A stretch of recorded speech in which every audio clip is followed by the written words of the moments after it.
লজ্জাবোধ খুব ভিন্ন জিনিস। আল্লাহ রসুল বলছেন যে সবচেয়ে বড় ঈমান হলো লা ইলাহা ইল্লাল্লাহ, আর সবচেয়ে ছোট ঈমান হলো রাস্তা থেকে কষ্টদায়ক জিনিস সরিয়ে দেওয়া, ইট পাটকেল কাঁটা। তো বড়ও শেষ ছোটও শেষ, তো আবার লজ্জা বলবেন কেন? বলছেন ওয়াল হায়ু মিনাল ঈমান, লজ্জা হচ্ছে ঈমানের একটা শাখা, বড় অংশ।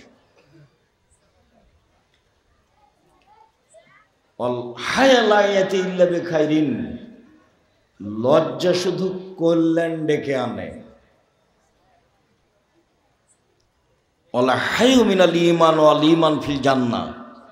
লজ্জাই হচ্ছে ঈমান, ঈমানই হচ্ছে জান্নাত। লজ্জাই হচ্ছে ঈমান, ঈমানই হচ্ছে জান্নাত। লজ্জা নেই যার, ঈমান নেই তার। তো আপনি মহিলা মানুষ ওই বাজার করতে ওখানে দাঁড়িয়ে আছেন কেন?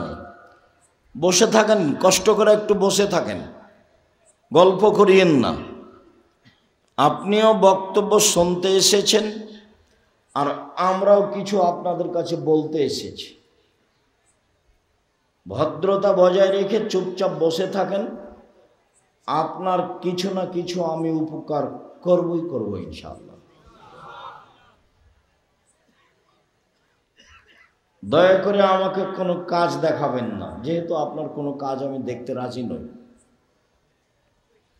বক্তব্য চলাকালীন মোবাইল ব্যবহার করবেন না, বাদাম খাবেন না, গল্প করবেন না, এগুলোকে আমি ঘৃণা করি। আপনার স্বভাব এত খারাপ কেন? অল্প সময় কথা শুনবেন, তার মধ্যে এত গল্প, তার মধ্যে এত খাওয়া, তার মধ্যে দোকানপাট কেন? আপনার স্বভাবটা এত নিকৃষ্ট, জঘন্য, খারাপ কেন? স্বভাব কেন তো খারাপ? দোকানে বসে থাকা, আড্ডা পিটা, ল্যাংটা বেটি ছেলে দেখা, এরকম এবার ইতর শ্রেণীর স্বভাব কেন? পশু প্রাণীর গরু ছাগলের মতো স্বভাব কেন? ফিরে আসতেই হবে। ইবাদতের জগতে ব্যতিক্রম ইবাদত সালাত। অজু করে সালাত আদায় করতে হয়, তো পানি নেই, তো তায়াম্মুম করে করতে হবে।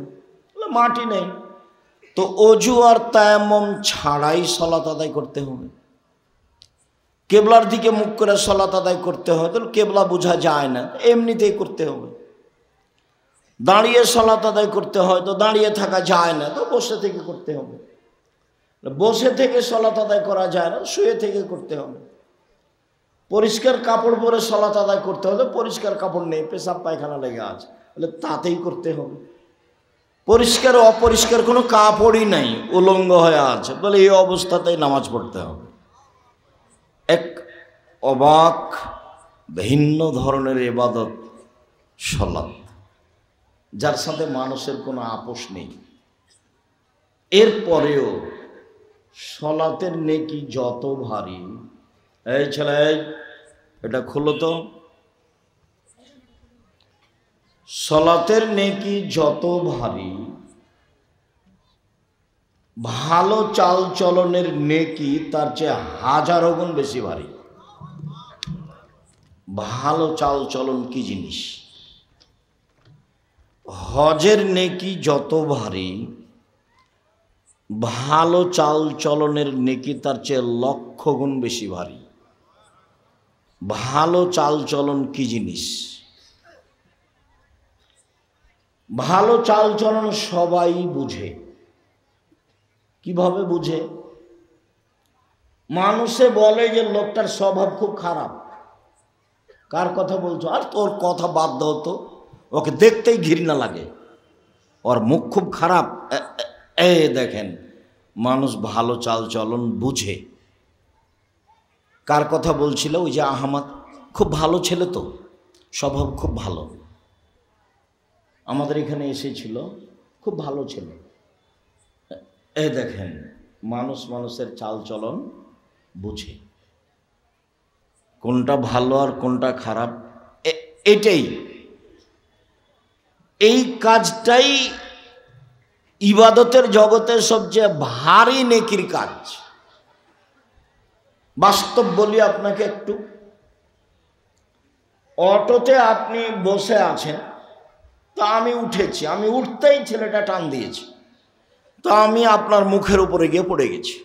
তো আপনি বললেন আচ্ছা যাক বসেন বসেন বসেন, কোনো সমস্যা নেই বসেন। বসলাম। আরেক দিন একটা লোক অটোতে বসে আছে, তা আমি উঠেছি, উঠতেই টান দিয়েছে, আমি কথার কথা বলছি, তো ছেলেটা টান দিয়েছে, আমি গিয়ে তার মুখের উপরে পড়ে গেছি। তখন আমাকে বলছে আপনার চোখ নাই, আপনার কপালে চোখ নাই, হিসেব করে গাড়িতে উঠতে পারবেন না। এটা একটা চালচলন। তো কোনটা ভালো? আগেরটা। এ তো ভালোই বুঝি আমরা। দল সংগঠন ছাড়তে হবে, তাছাড়া স্বভাব, তোমার স্বভাব পায়খানার চেয়ে খারাপ হয়ে যাবে। জীবনে কোনোদিন ক্ষমতা দেখিয়ে, দলীয় দাপট দেখিয়ে, মানুষকে গালি দিয়ে, নিন্দে করে, জেল হাজতে দিয়ে, ক্ষমতা দেখিয়ে বেঁচে থাকার চেষ্টা করিও না, ভুল হিসাব। জুলুম যত বেশি হবে তোমার ধ্বংস হওয়ার সময় তার চেয়ে ধ্বংসের সময়টা তত কম হবে। আপনাদের নেতার বয়স ছিল মাত্র ৪৫ মিনিট, ফেরাউনের সময় ছিল তার চেয়ে কম।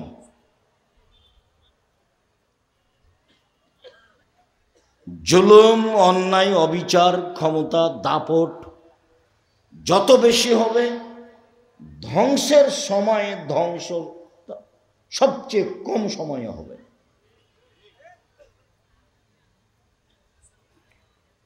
রাসূল সাল্লাল্লাহু আলাইহি সাল্লাম বলছেন যে আমি দুই শ্রেণীর মানুষের সাথে বিচারের মাঠে কথা বলবো না এবং তাদের জন্য আমি সুপারিশ করব না। তার এক শ্রেণীর মানুষ হচ্ছে মালিকুন জালেমুন, স্বেচ্ছাচার, জালেম, অত্যাচারী নেতা। আর দ্বিতীয় শ্রেণীর মানুষ হচ্ছে রাজুলুন মারিক, যারা বিশ্বাসঘাতক,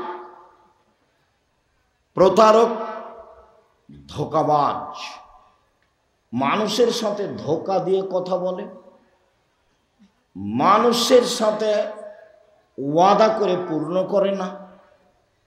এইসব মানুষের ব্যাপারে আমি বিচারের মাঠে কথা বলবো না, এ কথা মুহাম্মদ সাল্লাল্লাহু আলাইহি ওয়াসাল্লাম বলেন। সদাচরণ, ভালো আচরণ, ভালো আচরণের নেকি বিচারের মাঠে নেকির পাল্লায় সবচেয়ে ভারী নেকির কাজ।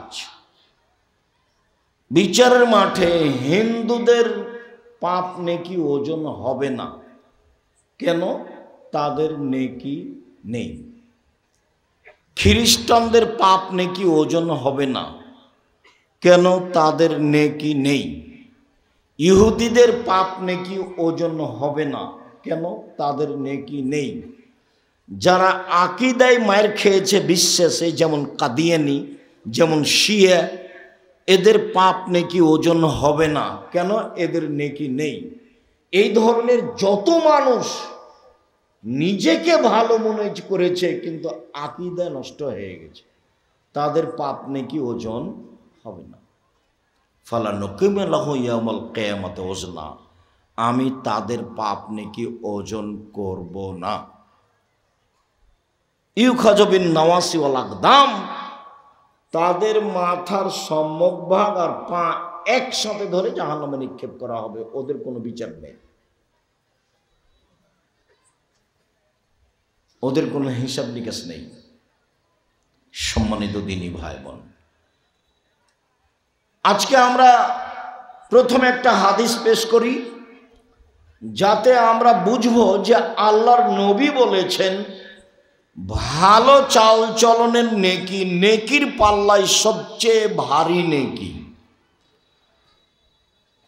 আবু দারদা রাদিয়াল্লাহু তাআলা আনহু বলেন, রাসূল সাল্লাল্লাহু আলাইহি ওয়াসাল্লাম বলেছেন, ইন্না আসকালা শাইইন ইদাউ ফি মিজানিল মুমিনিল ইয়াউমাল কিয়ামা খুলুকুন হাসান। বিচারের মাঠে আল্লাহ রাসূল বলেন, বিচারের মাঠে মোমেন পুরুষ নারীর নেকির পাল্লায় সবচেয়ে যেটা ভারী নেকি রাখা হবে সেইটা হলো ভালো চালচলনের নেকি। যারা আপনারা মহিলাদের দায়িত্ব পালন করছেন তারা খুব সতর্ক থাকেন। আপনি মহিলা মানুষ, দয়া করে আপোষে গল্প করবেন না। আপনার কাঁধের উপর দিয়ে যদি কেউ চড়ে চলে যায় মুখ খুলবেন না। হ্যাঁ করে এসেছেন গল্প করতে করতে আবার হ্যাঁ করে চলে যায় না। এগুলো হলো ঘৃণিত স্বভাব। আপনার স্বামী একজন কাপুরুষ, তার এটা প্রমাণ। তোমার বাপ একটা অযোগ্য বাপ, এটা তার প্রমাণ। নইলে তুমি মহিলা মানুষ সেখানে এসে হি হি করে হাসো, গল্প করো কেন? তোমার লালন পালনের ত্রুটি আছে। সম্মানিত দিনী ভাই বোন,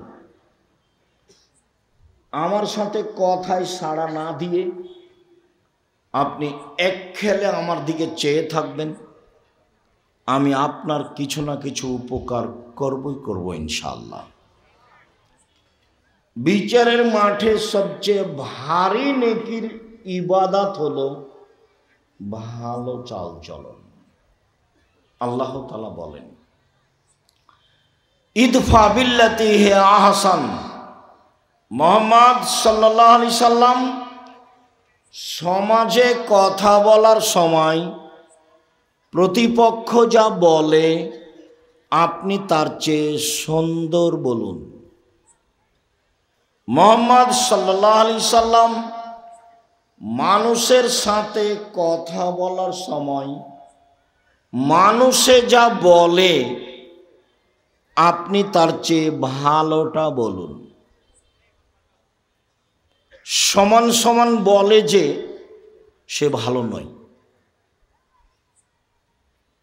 যে বলতে পারে, আচ্ছা ভাইজান আপনি গালি দিলেন, আমি আর কি বলবো, আপনাকে আমি কিছু বলতে চাচ্ছি না, আমি গেলাম, এইটা হলো ভালো। আল্লাহ আমাদের নবীকে এটা আদেশ করলেন। আমিও জীবনে খুব চেষ্টা চালাচ্ছি। একটা হলো মানুষের প্রতিশোধ নিব না জীবনে, যে যা পারবে করুক বলুক। আর একটা মানুষের পিছনে পড়ব না, বদনাম গীবত করতে রাজি নই। সে আমাকে ধুয়ে ছেড়ে দিল, আপনি যা বলেন আমি তার উত্তর দিতে রাজি নই। আল্লাহ তাআলা বলেন, ওয়াজাদিলহুম বিল্লাতি হিয়া আহসান। মুহাম্মদ সাল্লাল্লাহু আলাইহি সাল্লাম মুখামুখি কথা বলার সময়, সমাজে বাক বিতণ্ড তর্কের সময় প্রতিপক্ষ যা বলে আপনি তার চেয়ে উত্তম ভালো বলুন। মুখামুখি কথা বললেও আপনার কথা যেন তার চেয়ে বেশি না হয়।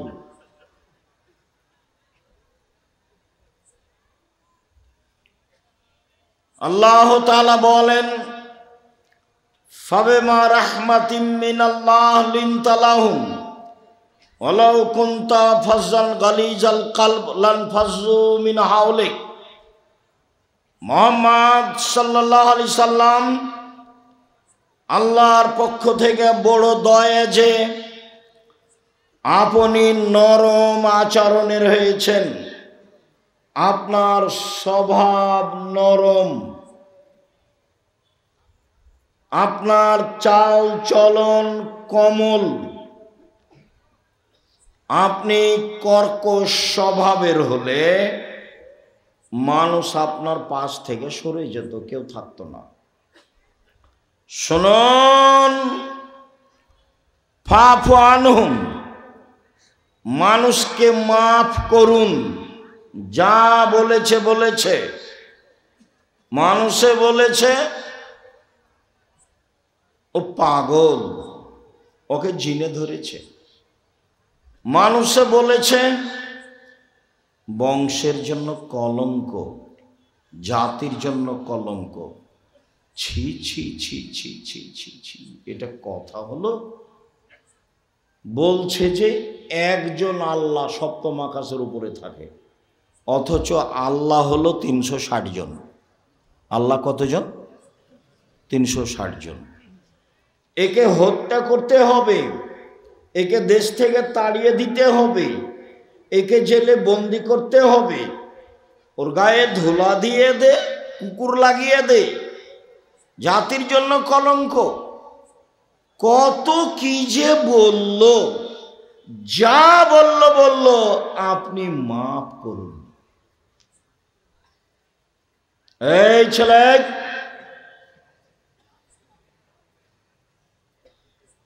ধৈর্যের পরিচয় দিবেন। নির্বাচনের ভোট চাইতে আসিনি আমি। আব্দুর রাজ্জাক বিন ইউসুফ নির্বাচন করি না। খ্রিস্টান আব্রাহাম লিঙ্কনের কাল্পনিক পদ্ধতিতে আমি পড়িনি। আপনাকে আমি পরকালমুখী করার জন্য এসেছি, এইটাই আমার সফলতা। অতএব যেসব স্বভাব খারাপ, অপছন্দ, তা আপনি আমাকে দেখাবেন না দয়া করে।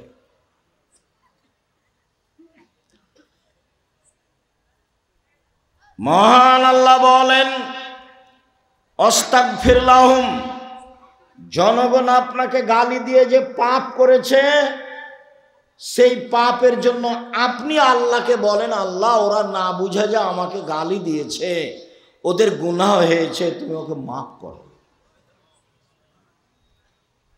এর নাম চাল চলো। বলতেই পাবেন না কাউকে গালি দিয়েছে, বলতে পাবেন না, এই তুই কে রে, ওকে মারাই তো লাগে 10 তো 20 টাকা দিব, লা মারাই। এটা হলো খারাপ স্বভাব, ঘৃণিত স্বভাব, শয়তানি স্বভাব, এগুলো নোংরা আচরণ। মুখ খুলবেন না। এই ছেলে, তোমাকে বলছি, তোমাকে কয়েকটা কথা বলছি, ক্ষমতা দেখিয়ে বাঁচবা না। ক্ষমতা দেখিয়ে বেঁচে থাকার কোনো লাভ নেই। মানুষের বাড়িতে কাজ করে খাও, প্রয়োজনে চকলেট বিক্রি করে খাও। আসলে আমি চকলেট বিক্রি করে খেতে বলিনি, আমি বলেছি কম পয়সার ব্যবসা করো, লোন নিতে হবে না, শ্বশুর বাড়ি থেকে যৌতুক টাকা নিতে হবে না, এই কথা আমি বলেছি। এই ছেলে, উপার্জনের 4টা পথ। একটা হলো দিন মজুরি, সন্ধ্যায় টাকা শেষ হবে। দিন মজুরির টাকা কখন শেষ হবে? সন্ধ্যায়। আর একটা হলো চাকরি, মোটামুটি 25 দিনে টাকা শেষ হবে। কারো থাকবে 2-1 জন, 5 দিন ধার কর্জ করে যাবে। 3 জমি চাষ, সমান সমান বা লস বেশি। 4 ব্যবসা। তখন আল্লাহর নবী বললেন, পৃথিবীর মানুষ শুনে রেখো, আত-তাজির আস-সাদিক ওয়াল আমিন ইয়াউমাল কিয়ামাহ মা শুহাদা ওয়াস-সিদ্দিকুন ওয়াল আম্বিয়া। সত্যবাদী বিশ্বস্ত ব্যবসায়ীরা বিচারের মাঠে নবীগণের সাথে থাকবেন জান্নাতে। তাহাজ্জুদ পড়ে নবীর সাথে থাকা যায় না। দিন রাত তাসবিহ তাহলিল জিকির আজকার করে নবীর সাথে থাকা যায় না। ব্যবসা এমন একটা কাজ যে সেই কাজ দিয়ে কার সাথে থাকা যায়? নবীর সাথে। আমি এ কথা বলিনি, এ কথা মুহাম্মদ সাল্লাল্লাহু আলাইহি সাল্লাম বলেছেন। তিনি বলেছেন বিশ্বস্ত সত্যবাদী ব্যবসায়ী, ওরা নবীর সাথে থাকবে। নবীর সাথে সরাসরি থাকবে ওই সব পিতা যারা 2টা মেয়ে লালন পালন করেছে। বড় হওয়া পর্যন্ত, বিবাহ শাদী দেওয়া পর্যন্ত, দুইটা বেটির লালন পালন করেছে, বিবাহ শাদী দিয়ে দিয়েছে। এই বাপ নবীদের সাথে জান্নাতে থাকবে। তখন তিনি এই তর্জমার মধ্যমা এই দুটো আঙ্গুলকে দেখিয়েছেন, দেখো এই দুটো আঙ্গুল যেমন জমা হয়ে আছে, দুইটা মেয়ের লালন পালন করবে যে বাপ, সেই বাপ আর আমি জান্নাতে এভাবে থাকব।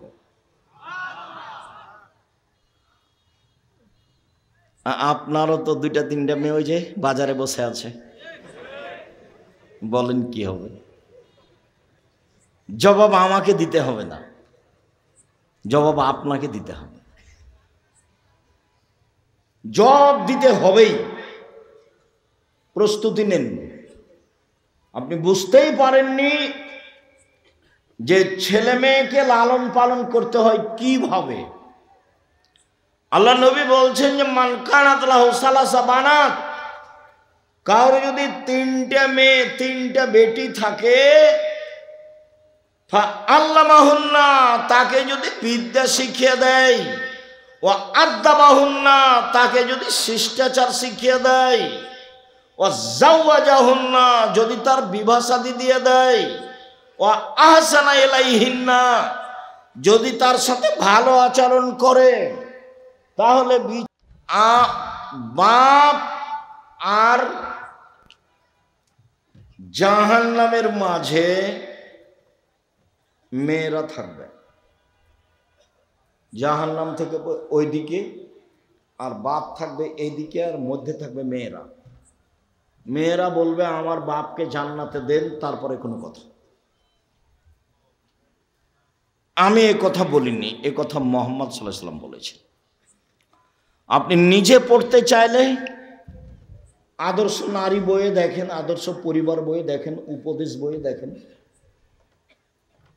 দিন রাত এখানে সেখানে পয়সা খরচ করেন, এখন বই পুস্তক কিনেন কিনা আল্লাহই ভালো জানে। তবে মনে রাখবেন, জাতিকে কোনোদিন ফাঁকি দিনি। মুখে কলমে মিডিয়ায় জাতির সাথে আছি। জাতিকে কোনোদিন ভুল পথের দাওয়াত দিনি, কোনো স্বার্থ নিয়ে দাওয়াত দিতে আসিনি। 90 সাল থেকে মাঠে আছি, নিজ প্রয়োজন জাতির সামনে কোনোদিন পেশ করিনি। পয়সার বিনিময়ে জাতির সামনে কোনোদিন দাঁড়াইনি, জাতির কাছে কোনোদিন মাথা নত করিনি। মানুষের পয়সা নিয়ে আমাকে বাঁচতে হবে এই হিসাব আমি কোনোদিন করিনি। সম্মানিত দিনী ভাই বোন, মুখে বলেছি জাতির জন্য, কলমে লিখেছি জাতির জন্য, মিডিয়ায় এসেছি জাতির জন্য, জামিয়া সালাফিয়া গড়ছি জাতির জন্য, টেকনাফ থেকে তেঁতুলিয়া পর্যন্ত মক্তব গড়েছি, গড়ব ইনশাল্লাহ জাতির জন্য। আল ইতিসাম টিভি অনলাইন জাতির জন্য, আল ইতিসাম পত্রিকা জাতির জন্য। এতে আমি কোনোদিন কোনো স্বার্থ ভোগ করিনি। আমি আপনাদের জামিয়া সালাফিয়া পড়িয়া বেতন নিই না, আমি জামিয়া সালাফিয়ার কাছে ঋণী নই। আমার মনে বড় সাধ, এই দেশের মাটিতে আমি উন্নত মানের প্রতিষ্ঠান গড়বই ইনশাআল্লাহ।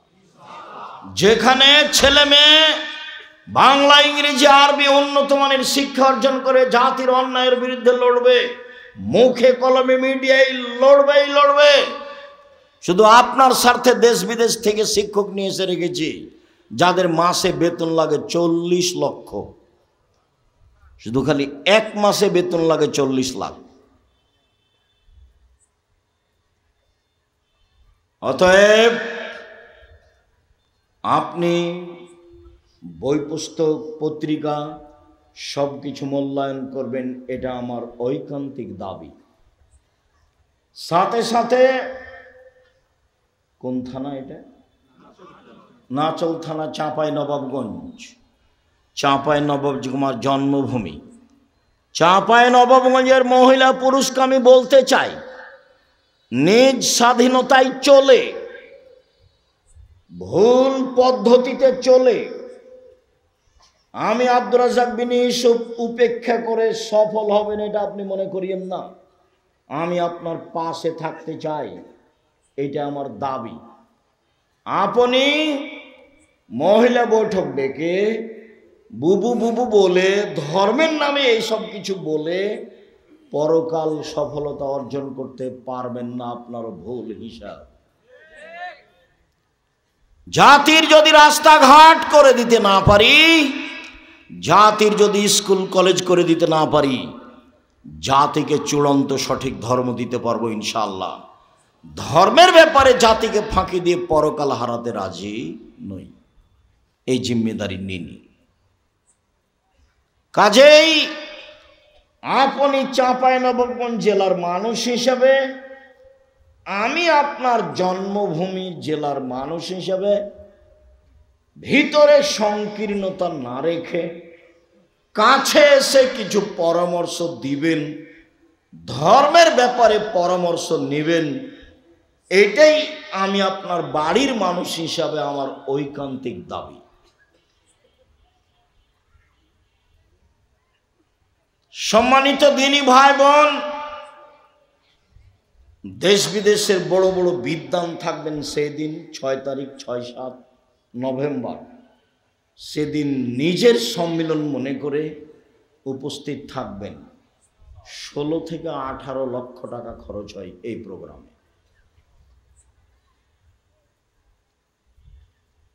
আমি জাতির সেবায় পিছে হটিনি। আপনি কোনো দুর্বল সাইড উল্লেখ করে নিন্দা করে পিছনে হটলে ক্ষতি আপনার হবে। বলছিলাম, মহান আল্লাহ বলেন, মুহাম্মদ সাল্লাল্লাহু আলাইহি সাল্লাম, আপনি মানুষকে মাফ করুন। মুহাম্মদ সাল্লাল্লাহু আলাইহি সাল্লাম, আপনি মানুষের জন্য ক্ষমা চান, প্রতিশোধ নেবেন না। মহান আল্লাহ বলেন, আল্লাযীনা ইনফিকুনা ফিস সাররাই ওয়াজ দাররাই ওয়াল কাযিমিনাল গায়জ ওয়াল আফিনা আনিন নাস, ওরা জান্নাতি এক সচ্ছল অসচ্ছল অবস্থায় দান করে যারা, বেশি টাকা আছে লক্ষ টাকা দান করে যারা, কম টাকা আছে 5 টাকা 10 টাকা দান করে যারা, তারা জান্নাতে যাবে।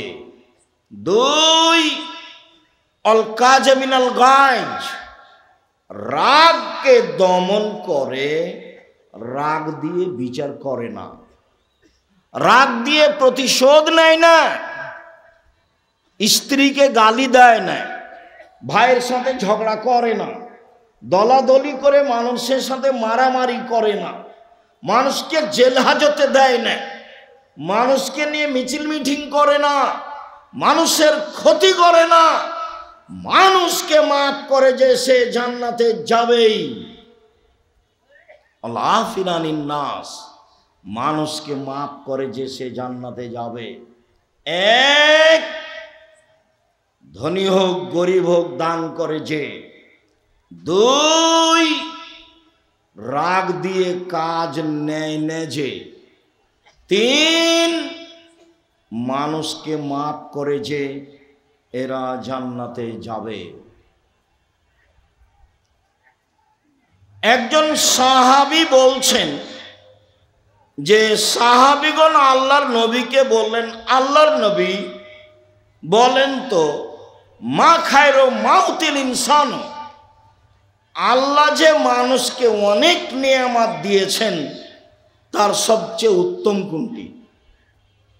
সবচেয়ে উত্তম নিয়ামত কোনটি? এই ছেলে, ওই ছেলেটা ভিতরে হাঁটছে কেন? আপনি খেয়াল করছেন না? আপনার পাশে তো ও তো কথা বুঝবে না, ও তো মনে করছে এই যে আমি একটু ঘুরে আসি।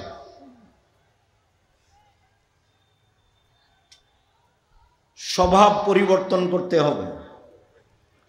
তাফসির মাহফিল করতে আসেনি যে আসবেন যাবেন বাদাম খাবেন, এটা নয়। চায়ের স্টলে বসে থাকবেন, এই নোংরা ন্যাক্কারজনক ঘৃণিত স্বভাব ত্যাগ করবেন।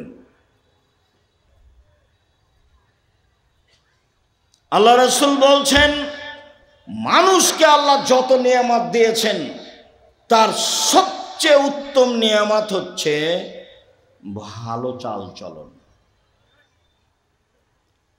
নওয়াস ইবনে সামান রাদিয়াল্লাহু তাআলা আনহু বলেন, রাসূল সাল্লাল্লাহু আলাইহি সাল্লামকে জিজ্ঞাসা করা হলো, আল্লাহর নবী, মাল বিররু আল ইসমা, পাপ কি জিনিস, নেকি কি জিনিস? আল্লাহর নবী উত্তরে বললেন, আল বিররু হুসনুল খুলুক, পৃথিবীর মানুষ মনে রেখো, নেকি হলো ভালো চাল চলন। আল্লাহর নবী উত্তরে বললেন না হজ হলো নেকি। আল্লাহর নবী উত্তরে বললেন না রমজান মাসের সিয়াম রোজা হলো নেকি। আল্লাহ রাসূল উত্তরে বললেন, ভালো চাল চলন হলো নেকির কাজ। ঘুমানোর পূর্বে আজ বড় ভাইয়ের সাথে যদি গন্ডগোল হয়ে থাকে, গন্ডগোল বড় ভাইয়ের কারণেই হয়েছে, কিন্তু আপনাকেই হাত ধরে ক্ষমা নিতে হবে, এটাই হলো ভালো চালচলন।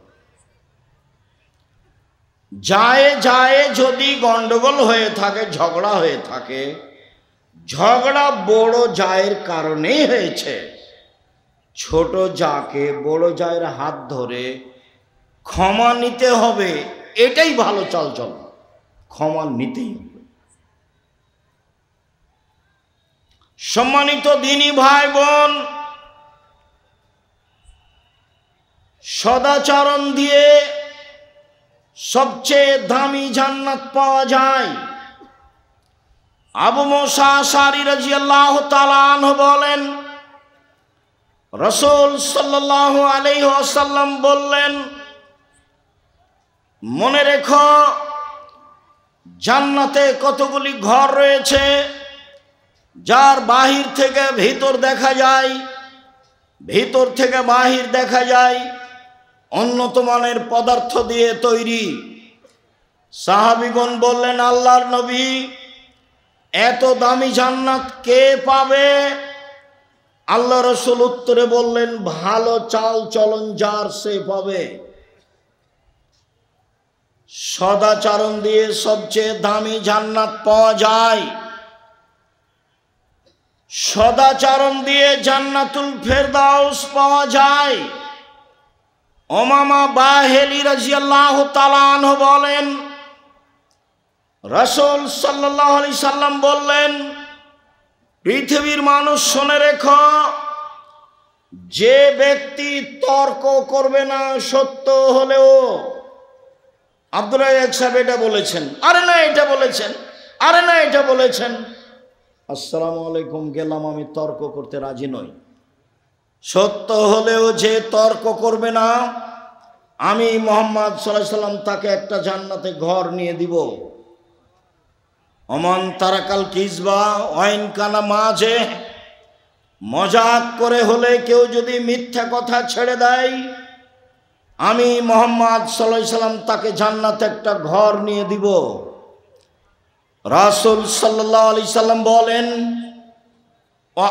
আলাল জান্নাহ লিমান হাসানা খলকাহু, কেউ যদি সুন্দর চাল চলন করে, আমি তাকে জান্নাতুল ফেরদাউস নিয়ে দিব। সম্মানিত দিনী ভাই বোন, তিনটে মেয়ের লালন পালন করলে, দুইটা মেয়ের লালন পালন করলে নবীর সাথে জান্নাতে থাকা যায়, কিন্তু কোন জান্নাত সেটা উল্লেখ করা হয়নি। আর এখন আল্লাহ রাসূল বলছেন, কারো যদি ভালো চাল চলন হয়, তাহলে সে কোন জান্নাতে থাকবে? জান্নাতুল ফেরদাউস। ভালো চাল চলন জীবনে একটি জরুরি কাজ। ভালো চাল চলনে রুজি বেশি হয়ে যায়, ভালো চাল চলনে বয়স বেশি হয়ে যায়। আনাস রাদিয়াল্লাহু তাআলা আনহু বলেন, রাসূল সাল্লাল্লাহু আলাইহি সাল্লাম বলেছেন, মান সাররাহু আইয়ুবসাতা লাহু ফি রিজকিহি ওয়া ইয়ানসালু ফি আসরিহি, যে চায় তার বয়স বেশি হয়ে যাক, যে চায় তার রুজি বেশি হয়ে যাক, ফালইয়াসিল রাহিমাহু, সে যেন সদাচরণ করে। সদাচরণ করলে রুজি বেশি হবে, সদাচরণ করলে বয়স বেশি হবে। এই ছেলে, তোমরা যারা দায়িত্ব পালন করছো দেখো তো ওইদিকে কি কোনো ছেলেরা দৌড়াদৌড়ি করছে? আমি এখান থেকে শব্দ শুনতে পাচ্ছি কেন? দায়িত্ব পালনের ছেলেরা নাই আমাদের? তোমরা এইদিকে পাহারা দিচ্ছ না? ওই পিছনে যাও। আমি তো আর আব্দুল্লাহ বিন ফজল নই যে ভোর পর্যন্ত বক্তব্য দিব। আমরা একটা পর্যায়ে চলে আসছি, কাজে কেউ হেঁটে বেড়াবে, গল্প করবে, এই নোংরা স্বভাবের লোক তো আমি চাইনি। কাজে তোমরা এটা পাহারা দাও, চতুর্দিকে পাহারা দাও। যারা দাঁড়িয়ে গল্প করছে তাদেরকে ভিতরে আসতে বলো, না হলে চলে যেতে বলো। ওদের জন্য তো বাজার একটা বড় আছে, দেখে আসলাম। অনেক জিলাপি, অনেক খাওয়ার জিনিস আছে। আমি আমার জীবনে কোনোদিন চায়ের স্টলে বসিনি।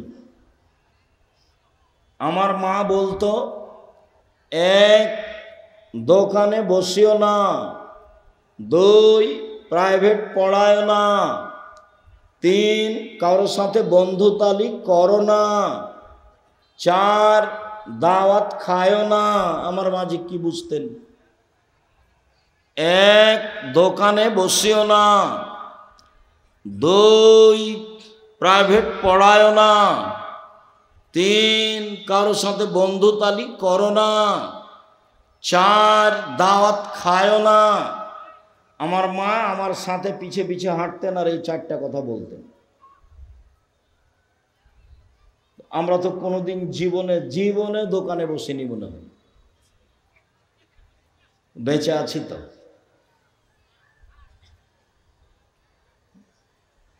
বেঁচে নেই, দাওয়াত খেয়েছি তো ছাত্র জীবন শেষ হলে,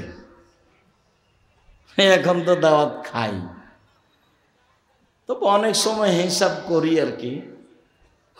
ছাত্র জীবনে আমার মায়ের কথাটা আমি বাস্তবায়নের চেষ্টা করেছিলাম, যদিচ চারটার কারণে একটার আমার রহস্য আমার মা বলতেন যে যার সাথে দোস্তালি করেছ কয়দিন পরে ওর সাথে আর মিল খাবে না, তখন ও পেটে ছুরি দিয়ে পালিয়ে যাবে। এইটার রহস্য আমার মা বলতেন। বাকিগুলো আমার মা রহস্য বলেননি, কিন্তু বলার সময় তো এটা বলতেন এই চারটে। তার মানে দোকানে বসার স্বভাব ভালো নয়। এখন ধরেন আমরা এখানে কথা বলছি, যারা দোকানে দাঁড়িয়ে আছে গল্প করছে, ওকে যদি বলা হয় যে আপনি কি ভালো, তো বলবে না আমিও গরু ছাগল পশু প্রাণীর মতো। বুঝে না ওরা, অন্তর আছে বুঝে না, দেখেও দেখে না ওরা, চক্ষু আছে দেখে না, শোনে না ওরা, কান আছে শোনে না। একা কালা নাম, তারা পশু প্রাণীর মতো, তারা গরু ছাগলের মতো, তারা কুকুর শ্রীগুলোর মতো, বালহুম আজাল, বরং তারা তার চেয়েও খারাপ। পশু প্রাণীর মতো, গরু ছাগলের মতো। এই স্বভাব কেন হবে? আমি অবশ্য অনেকখানি ভাবি মাঝে মধ্যে। জীবনে একটা চেষ্টা চালিয়েছি 90 সাল থেকে, সেটা হলো জাতিকে বলতে চেষ্টা করেছি এই দেশের মাটিতে শতকরা 95 জন বক্তা আছে মিথ্যুক। এটা আমি জাতিকে জানাতে চেয়েছি। শতকরা 98 জন মুফাসসির মিথ্যুক। বলতে চেয়েছি এই দেশের মাটিতে প্রায় 3 লক্ষ জাল জয়ীফ হাদিস আছে মিথ্যা। আমার বাসায় আছে 10,000। আমার বাসায় কতটি আছে? 10,000। ধর্মের নামে মিথ্যা কথা আছে, এই কথা আমি বলতে চেয়েছি। তাতে দেশবাসী বুঝেছে যে ধর্মের নামে মিথ্যা কথা আছে। মানুষ মরে মরে, জান যায় যায়, তার পাশে বলতে হবে লা ইলাহা ইল্লাল্লাহ। আল্লাহ নবী বলেছেন মান কানা আখিরু কালামিহি ফাদাখালাল জান্নাহ, মান কানা আখিরু কালামিহি লা ইলাহা ইল্লাল্লাহ ফাদাখালাল জান্নাহ। যার শেষ কথা লা ইলাহা ইল্লাল্লাহ হবে সে জান্নাতে চলে যাবে।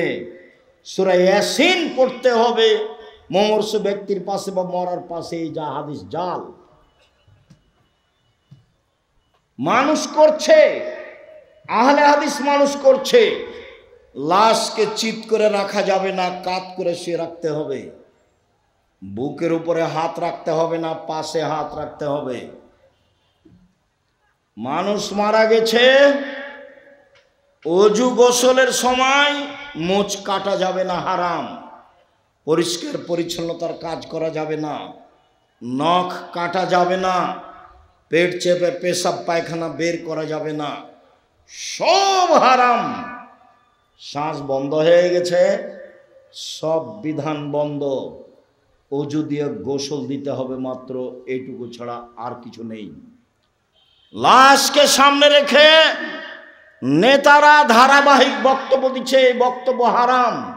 এমন কোনো মায়ের বেটা জন্ম নেয়নি পৃথিবীর ইতিহাসে যে লাশকে সামনে রেখে বক্তব্য দিতে হয় তার প্রমাণ দিতে পারে। ধর্ম বিকৃত করেছে হুজুরি। আমি উপস্থিত হব তোমাদের জানাজায়, তখন দেখি কোন নেতা কথা বলে, বলাই হতো দেখি। এত বড় নেতা কে জন্ম নিয়েছে?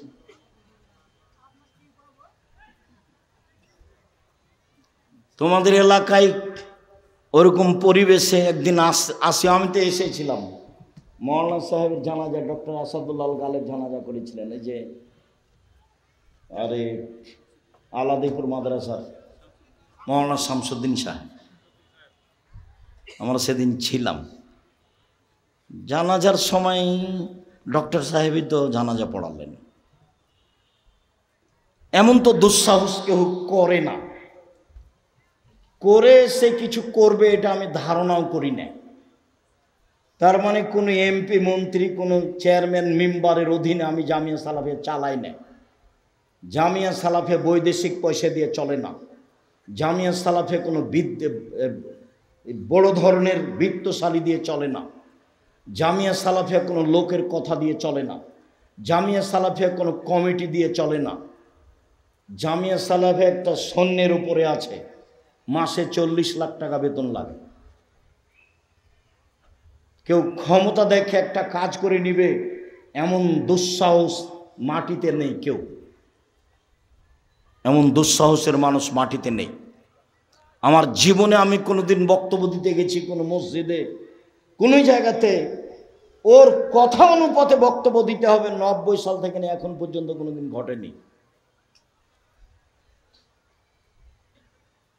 সম্মানিত দিনী ভাই বোন, এই জন্য আমি দাবি রাখি যে আমি আব্দুর রাজ্জাক বিন ইউসুফ কোনো এলাকায় গেলে সে এলাকার ভাই বোন আত্মীয় স্বজন মানুষজন সবাই আসবে, এমনকি হিন্দু আসবে, আমি তার কিছু না কিছু উপকার করবই করব ইনশাআল্লাহ।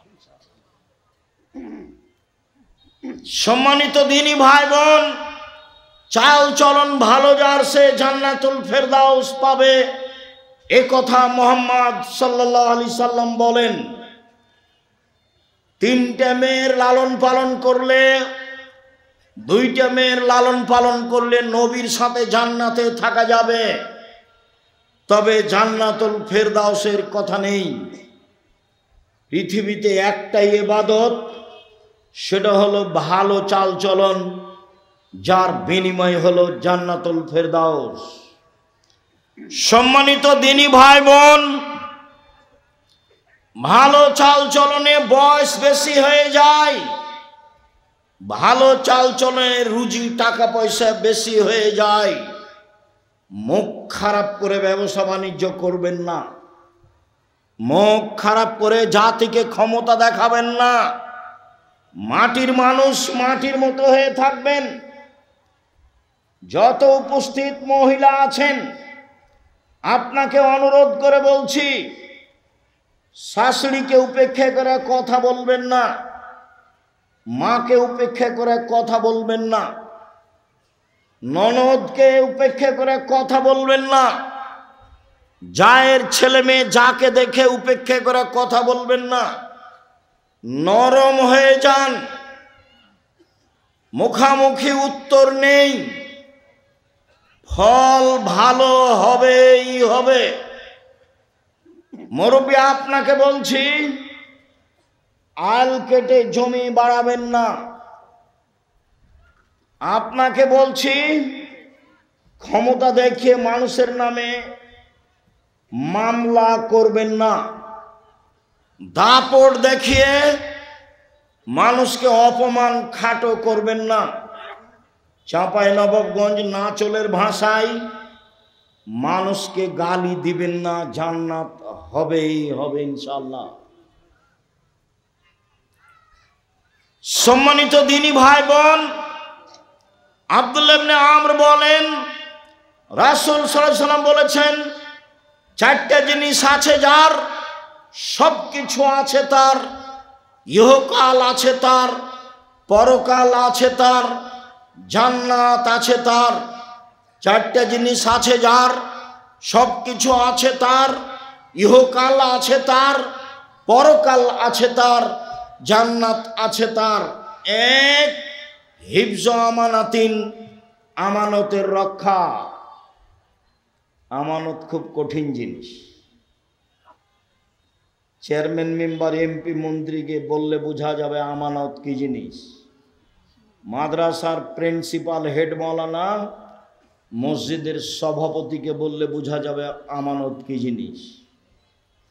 আর তোমরা স্কুলের ছাত্র, ক্লাস 10-এ পড়ছ, সবাই মিলে টাকা উঠে একটা করবে অনুষ্ঠান, তো দুইজনকে বাজারে পাঠিয়েছ, তো ওরা কিছু উপহার দেওয়ার জন্য জিনিস কিনেছে, ওরা আবার নাস্তা করেছে দুইজন মিলে, দিয়ে 90 টাকা নাস্তা করে জিনিসের দামটা বেশি বেশি করে দামের সাথে 90 টাকা শেষ করে দিয়েছে।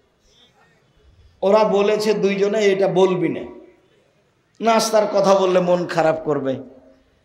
তুমি ক্লাস 10-এ পড়ো, 90 টাকাতে হেরে গেছো, ঈমান হারিয়ে গেছে। আমানত আছে যার, জান্নাত আছে তার। আমানত নেই যার, জান্নাত নেই তার। আমানত খুব কঠিন জিনিস। আমানত আছে যার, ইহকাল আছে তার, পরকাল আছে তার। তাই তো আমি বলেছি, সমাজের দায়িত্বশীল যদি জানতো আমানতদারি দায়িত্ব কত কঠিন, তাহলে জনগণকে বলতো, জনগণ, আপনাদের ভোটে আমি নির্বাচিত চেয়ারম্যান, আমার দায়িত্ব নেওয়া ভুল হয়েছে। আব্দুর রাজ্জাক সাহেবের বক্তব্য শুনেছি, যারা দায়িত্বে আমানতের খেয়ানত করে তাদের বিচার দেরিতে হবে। একদিন দেরি হলে 50,000 বছর, 3 দিন দেরি হলে কত বছর? 1.5 লক্ষ বছর। আমি চলে গেলাম, আসসালামু আলাইকুম, আমার বাবার জমি আছে 10 শতক, বেগুন চাষ করে খাবো, এই রুজি খেতে আমি রাজি নই। আবু জার গেফারি রাদিয়াল্লাহু তাআলা আনহু বলেছিলেন, আল্লাহর নবী আমাকে এলাকার নেতা করে দেন। আবু জার গেফারি বলছে, আল্লাহ রাসূল বলছেন, আবু জার গেফারি তুমি করেছো কি? নেতৃত্ব আমানত, আর তুমি হলে জয়ীফ, দুর্বল, দুটাই এক নয়, হবে না তোমার নেতৃত্ব দেওয়া। পিঠের উপরে থাবা মেরে বলছে, আবু জার গেফারি তুমি করেছো কি? বিচারের মাঠে নেতার সামনের চুলকে ধ্রুবসার তারার সাথে বেঁধে ঝুলিয়ে রেখে দিবেন।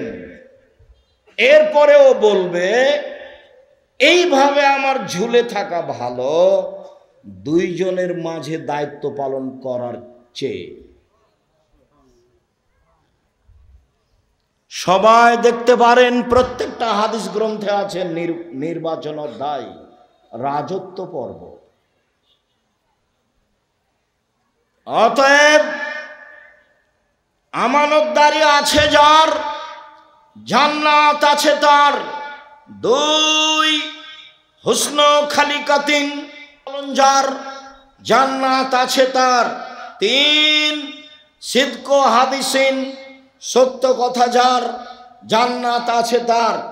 4 ইফাতুন বিতমাতিন, বৈধ রুজি যার, জান্নাত আছে তার। 1 দিন মজুরি, 2 বৈধ চাকরি, 3 জমি চাষ, জাতির উপকার করা যাবে না, বেঁচে থাকা যাবে মাত্র। 4 ব্যবসা, চকলেট হলেও জাতির উপকার করা যাবে। সারাদিনে 500 টাকা যদি 200 টাকা যদি বিক্রি করি, তাহলে 100 টাকা যদি লাভ থাকে, 30 টাকা খাবো, 70 টাকা থেকে যাবে। মুহাম্মদ সাল্লাল্লাহু আলাইহি ওয়াসাল্লাম বলেন, বিবেচনা করে মধ্যম পন্থায় খরচ করা অর্ধেক জীবিকা নির্বাহ। মধ্যম পন্থায় খরচ করা অর্ধেক জীবিকা নির্বাহ। আয় অনুপাতে ব্যয় করা অর্ধেক জীবিকা নির্বাহ। বোকামি খরচ করলে সংসার ধ্বংস হবে। আর বউ যদি হস্তিনী হয়, তাহলে সংসার এমনিতেই ক্ষতিগ্রস্ত হবে। হস্তিনী কি জিনিস? ঘর বাড়ি ভালো করে ঝাড়ু দেয় না, জিনিসপাতি ভালো করে সাজগোজ করে রাখে না, চাউল তরি তরকারি এসবগুলো ঢেকে রাখে না। আল্লাহ রাসূল বলছেন, পৃথিবীর মানুষ শোনো, এজাম সাইতুম কুফু সিবিয়ানাকুম, সন্ধ্যার সময় বাচ্চাদের ধরে রাখো, এই সময়তে শয়তান ছড়িয়ে পড়েছে। রাত একটু পার হলে বাচ্চা ছেড়ে দাও। শয়তান যদি বাচ্চাকে দেখতে পায়, তাহলে বাচ্চা চিল্লাচিল্লি করবে, কাঁদবে। ছাদের উপরে নিয়ে যাওয়া যাবে না, আঙিনায় উঠানে নিয়ে যাওয়া যাবে না, বাইরে খুলিতে চত্বরে নিয়ে যাওয়া যাবে না, ওকে ঘরে আটকে রাখতে হবে। 2 ওয়াজকুরুল্লাহ, দরজা বন্ধ করো, জ্বালানা বন্ধ করো, বিসমিল্লাহ বলো। তোমার মাকে জিজ্ঞাসা করে দেখি, আজকে জীবনে কোনোদিন বিসমিল্লাহ বলে দরজা বন্ধ করেছিল? মনেই নাই। পেশাব পায়খানায় গেলে দোয়া মনে থাকে না, আবার এইটে। জীবন এমনিতেই চলছে গরু ছাগলের মতো। বক্তব্য শুনতে এসে দোকানপাটে বসে থাকা যেমন, গরু ছাগলের জীবনও তেমন, তাফসির মাহফিলও তেমন। এইসব যে লেখার কাহিনী। বুবু, নামাজে যখন দাঁড়াবা বুবু, 2 পায়ের গোড়ালি জমা করে নিও বুবু। 2 পায়ের গোড়ালির মধ্যে ফাঁকা যদি রাখো বুবু, তো লজ্জা স্থানের যোগাযোগ বুবু মাটির সাথে হবে, মাটি অভিশাপ করবে। বুবুর সব কথাই নাকি বুখারীতে আছে। এই তো ধর্ম। লাশ পড়ে আছে, বুবু কি যে বক্তব্য দিল, আর লম্বা দোয়া মেরে দিল বুবু। এই বুবু এই বাড়িতে আসলো কেন? এই ছেলে, এইসব মহিলা তোমাদের এই লাশের পাশে আসলো কেন? ও মহিলা মানুষ নয়? এখানে আসলো কেন? ও কি দেখাতে চাই? কি ধর্ম দেখাতে চাই? অর্ধ পৃথিবীর খলিফা, কুশাগর, বুদ্ধিজীবী, রাজনীতিবিদ ওমর মারা গেছেন। ওমরের শ্বাস বের হবে এরকম পর্যায়ে বলছে, আব্দুল্লাহ যাও আয়েশাকে বলো আমার কবরটা আবু বকর সিদ্দিকের পাশে হতে দিবে কিনা। যদি দেয় ভালো কথা, যদি না দেয় তাহলে সাধারণ জনগণের লাশ যেখানে আছে সেখানে রেখে দিও। আব্দুল্লাহ ইবনে ওমর বলছেন, আমি গেলাম, সালাম দিয়ে বাড়িতে ঢুকলাম, দেখি আয়েশা রাদিয়াল্লাহু তাআলা আনহা বসে বসে কাঁদছেন উমারের কারণে। অর্ধ পৃথিবীর খলিফা, কুশাগর, বুদ্ধিজীবী, রাজনীতিবিদ ওমর মারা গেছেন। আয়েশা রাদিয়াল্লাহু তাআলা আনহা দেখতে আসেননি, বাড়িতে বসে কান্নাকাটি করছেন। বললেন, ঠিক আছে, ওমরকে অনুমতি দিলাম, তার কবর আবু বকর সিদ্দিকের পাশে হবে, যদিও আমার ইচ্ছে ছিল। আবার উমর বললেন, যাও তুমি আবারও বলো, আমার লাশটা মসজিদে নববীর পাশে রেখে দিয়ে আয়েশাকে বলিও পুনরায় উমরের কবর কি আবু বকর সিদ্দিকের পাশে দিব? যদি হ্যাঁ বলে দিও, না বললে বাকিউল গারকাদে জনগণের পাশে আমার কবর দিও। শোনো, আয়েশাকে বলার সময়তে বলিও উমর আবু বকর সিদ্দিকের পাশে থাকতে চেয়েছে, বলিও না যে আমিরুল মোমিনিন চেয়েছে। আমিরুল মোমিনিন বলো না। আরে 20 বছর আগে তার চেয়ারম্যানই পদ শেষ হয়েছে, বলছে সাবেক চেয়ারম্যান, বলছে সাবেক প্রিন্সিপাল। এই ছেলে, কথা আমি বুঝাতে পারিনি, বুখারীর হাদিস। উমর কি বলছেন ছেলেকে? যে আব্দুল্লাহ, আয়েশার কাছে গিয়ে বলিও যে কবরটা আবু বকর সিদ্দিকের পাশে দিতে দিবে কিনা। বলার সময়তে বলিও উমর চেয়েছে, বলিও না যে আমিরুল মোমিনিন চেয়েছে। না, বুঝাতে পারলাম না কথা। আয়েশাকে গিয়ে বলিও না যে কে চাচ্ছে জায়গা, আমিরুল মোমিনিন চাচ্ছে, এটা বলিও না। আমি এখন জাতির আমিরুল মোমিনিন নই। অর্ধ পৃথিবীর খলিফা, কুশাগর বুদ্ধিজীবী রাজনীতিবিদ ওমর, যাকে দেখে রাস্তাতে শয়তান চলে না। আল্লাহর নবী বলছেন, জান্নাতে ঘুরছিলাম, দেখলাম খুব টকটকে ঝকঝকে ঘর, অবাক হয়ে গেলাম, এত সুন্দর ঘর। পাশে একজন বৃদ্ধা মহিলা। আমি বললাম, ঘরটি কার বলতে পারো? মহিলা বলল, ঘরটি উমারের। আমি আঁতকে উঠলাম। উমারের আত্মমর্যাদা আমার স্মরণ হলো। আমি ভিতরে যেতে চেয়েছিলাম, কিন্তু উমারের আত্মমর্যাদাকে হিসাব করে আমি এই ঘরের ভিতরে যাইনি। আল্লাহ রাসূল বলছেন, আমি উমারের আত্মমর্যাদাকে হিসাব করি। উমার অর্ধ পৃথিবীর খলিফা, কুশাগর বুদ্ধিজীবী রাজনীতিবিদ উমর বলছেন, বলিও যে উমর চেয়েছে, বলিও না যে আমিরুল মোমিনিন চেয়েছে। সম্মানিত দিনী ভাই বোন, আমি আপনাকে আজকের বৈঠকে অনুরোধ করতে চেয়েছি, বাকি জীবন কারো সাথে খারাপ আচরণ করে 1 মিনিট বাঁচতে চাইবেন না। যা হবে হবে। অর্থ সম্পদ কেউ লুটে নিল, কেউ গালি দিল, কেউ মামলা করলো। আসামি হয়ে যেতে রাজি আছি, বিবাদী হয়ে, বাদী হয়ে নয়। আমি কারো বিরুদ্ধে মামলা করব না, এতে আমি রাজি নই। দিনী বন্ধের বলছি, 2টা কাজ জীবনে করবেন না। মেয়ে, কথা বলছো কেন? মহিলা মানুষ হিসাবে 2টা কাজ করবেন না। 1, অভিমান নেই। অভিমান করলেই শয়তান সুযোগ পাবে। অভিমান কি? দিনাজপুর স্বপ্নপুরী নিয়ে গেল না দেখতে, অভিমান। একদিন জামিয়া সালাফিয়া সম্মেলনে রাজশাহী নিয়ে গেল না, এর নাম অভিমান। অভিমান করলেই শয়তান সুযোগ পাবে। 2, প্রতিবাদ। তোমার মা কেন এই কথা বলল, তোমার বাপ কেন এই কথা বলল, তোমার ভাই কেন এই কথা বলল, তুমি কেন এই কথা বললে? প্রতিবাদ নেই, জীবন সুন্দর হবে। তুমি যেভাবে রাখবে তাতে আমি খুশি। মোটা কাপড়ে তুমি খুশি তো আমিও খুশি, চিকন কাপড়ে তুমি খুশি তো আমিও খুশি।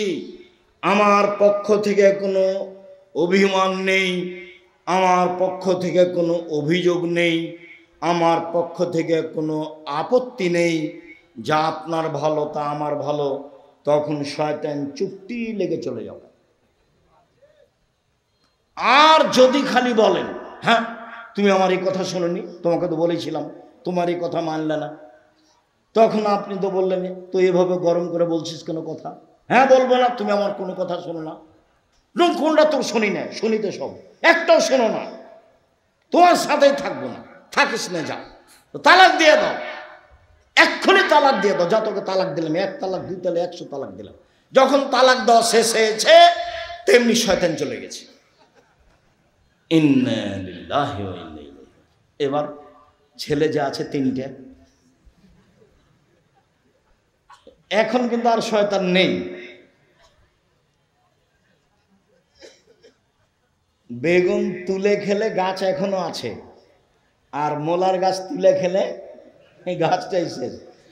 তালাক দিলে কি হবে? বুদ্ধি শেষ। অন্য পথে যাবেন, তালাকে যাবেন না। অন্য পথে যাবেন, তালাকে যাবেন না। সতর্কতার যে কোনো পথ অবলম্বন করেন, তালাকে গেলেই বিপদ। সম্মানিত দ্বীনি ভাই বোন, আবু হুরায়রা রাদিয়াল্লাহু তাআলা আনহু বলেন, রাসূল সাল্লাল্লাহু আলাইহি সাল্লাম বলেছেন, পৃথিবীর মানুষ শুনে রেখো, আল্লাহ তাআলা বলেন, মান ওয়াসালাকে ওয়াসালতুহু ওমান কাতাকে কাতাতুহু।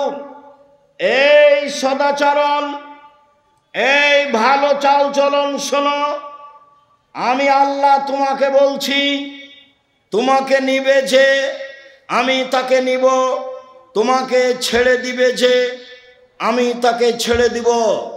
সদাচরণ নেই যার, আল্লাহ নেই তার। সদাচরণ আছে যার, আল্লাহ আছে তার। আয়েশা রাদিয়াল্লাহু তাআলা আনহা বলেন, সদাচরণ আল্লাহর আরশ ধরে এরকম ঝুলন্ত অবস্থায় ঝুলে বলে, আমি সদাচরণ বলছি, ওমান ওয়াসালানি ওয়াসালাহুল্লাহ ওমান কাতানি কাতাহুল্লাহ। আমি সদাচরণ, আমাকে যে নিবে আল্লাহ তাকে নিবেন। আমি সদাচরণ, আমাকে যে ছেড়ে দিবে আল্লাহ তাকে ছেড়ে দিবে। আব্দুর রাজ্জাক সাহেব, দুনিয়াতে যারা জুলুমবাজ, টাকা পয়সা তাদের, যারা হিন্দু ও মুসলিম, টাকা পয়সা তাদের।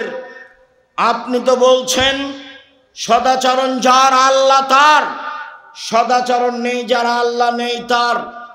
তাহলে যাদের সদাচরণ নেই তাদেরই তো অর্থ সম্পদ থাকলো, তাহলে তার আল্লাহ থাকলো না কি করে?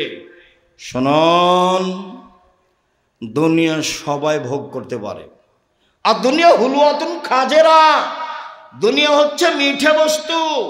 একলাহাল বারল ফাজেরও, ভালো মানুষও খায়, মন্দ মানুষও খায়। পরকাল ভালো মানুষের জন্য। অতএব দুশ্চিন্তা ভোগ করবেন না। কষ্ট হলেও সদাচরণের বিনিময় জান্নাত, ফল ভালো হবেই হবে। টাকা কম আছে, শান্তি বেশি আছে, কারোর সাথে ঝগড়া নেই, মামলা মোকদ্দমা নেই, নিশ্চিন্তায় থাকি, পয়সা অল্প উপার্জন করি, দিন কাটাই। আবু মুসা আশআরী রাদিয়াল্লাহু তাআলা আনহু বলেন, রাসূল সাল্লাল্লাহু আলাইহি সাল্লাম বলেছেন, আল মুমিন লিল মুমিন কাল বুনিয়ান ইয়াসুদ্দু বাযুহু বাযান। একজন মুমিন আর একজন মুমিনের সাথে এইভাবে আঙ্গুলগুলি আঙ্গুলের মধ্যে ঢুকিয়ে দিলেন, যেমন এইটা যেমন থাকে, মুসলমান আপোষে থাকবে তেমন। নোমান ইবনে বাশির বলেন, রাসূল সাল্লাল্লাহু আলাইহি সাল্লাম বলেছেন, আল মুমিন কারাজুলিন ওয়াহিদ, আল মুমিনুনা কারাজুলিন ওয়াহিদ। সারা পৃথিবীর মানুষ যেন একটাই। ইনিস্তাকা আইনহু ইস্তাকা কুল্লুহু। চোখে ব্যথা হলে সম্পূর্ণ শরীর ব্যথা বুঝে। ইনিস্তাকা রাসু ইস্তাকা কুল্লুহু। মাথায় ব্যথা হলে সম্পূর্ণ শরীরে ব্যথা বুঝে। পাশে একটা মুমিন বিপদে পড়েছে, দৌড়িয়ে যেতে হবে। কি হয়েছে, সমস্যা কি? ডাক্তার ডাকবো? অ্যাম্বুলেন্স লাগবে? কোনো টাকা পয়সা লাগবে কি? এর নাম হচ্ছে একজনের ব্যথা আর একজন বুঝে। দল সংগঠন করো যদি, তাহলে কেউ যদি বিপদে পড়ে তাহলে তোমার মনটা বলে ঠিক হয়েছে, ঠিক হয়েছে, উচিত হয়েছে। আর আমি নিজে চোখে গরু জবাই করতে দেখেছি। শত্রুপক্ষ বিপদে পড়েছে, তখন এ কি করেছে? গরু জবাই করতে দেখেছি। দুইটা কাজ আমি নিচে দেখেছি। তাহলে গরু জবাই করতে আমি নিজে দেখেছি, আর দুই ভাই গন্ডগোল করে ঢেঁকি কেটে ভাগ করে নিয়েছে, এটা আমি নিজে দেখেছি। ঢেঁকি কেটে ভাগ করে নিয়েছে। এই ছেলে শোনো, ভাইয়ের সাথে গন্ডগোল করবো না, বড় ভাই যা বলছে তা শোনো। তুমি ভাইয়ের রুজি নিয়ে দুনিয়াতে আসনি, তোমার রুজি তোমার তাকদিরে আছে। তুমি তোমার মাকে বলতে শিখো, চিন্তা করবেন না আম্মা, বোন আমার কাছে খাবে, ভাগনারা আমার কাছে খাবে, বোনের স্বামীরা আমার কাছে খাবে, আমার আব্বার যত আত্মীয় স্বজন আছে আমার কাছে খাবে, আপনার আমার মায়ের যত আত্মীয় স্বজন আছে সব আমার কাছে খাবে। শোনো, মন বড় করো, রুজি উপরে আছে।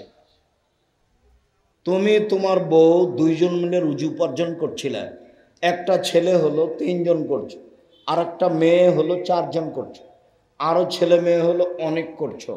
তাহলে তোমার হাত দিয়ে আল্লাহ দেখো কত রুজি দিচ্ছে। তোমার বোন আসলে সেটাও হবে, তোমার ভাগ্নের আসলে সেটাও হবে। উপর থেকে একটা আল্লাহর দয়া থাকবে, তোমার ভালো আচরণের কারণে তোমার অর্থ সম্পদ বাড়তে থাকবে, কোনোদিন পিছিয়ে হটিও না।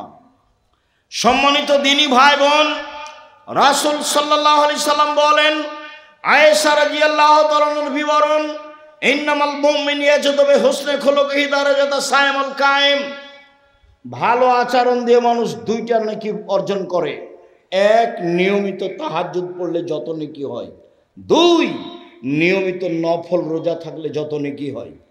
দুটার সমন্বয়ে যত নেকি হয়, ভালো চাল চলনে তত নেকি হয়।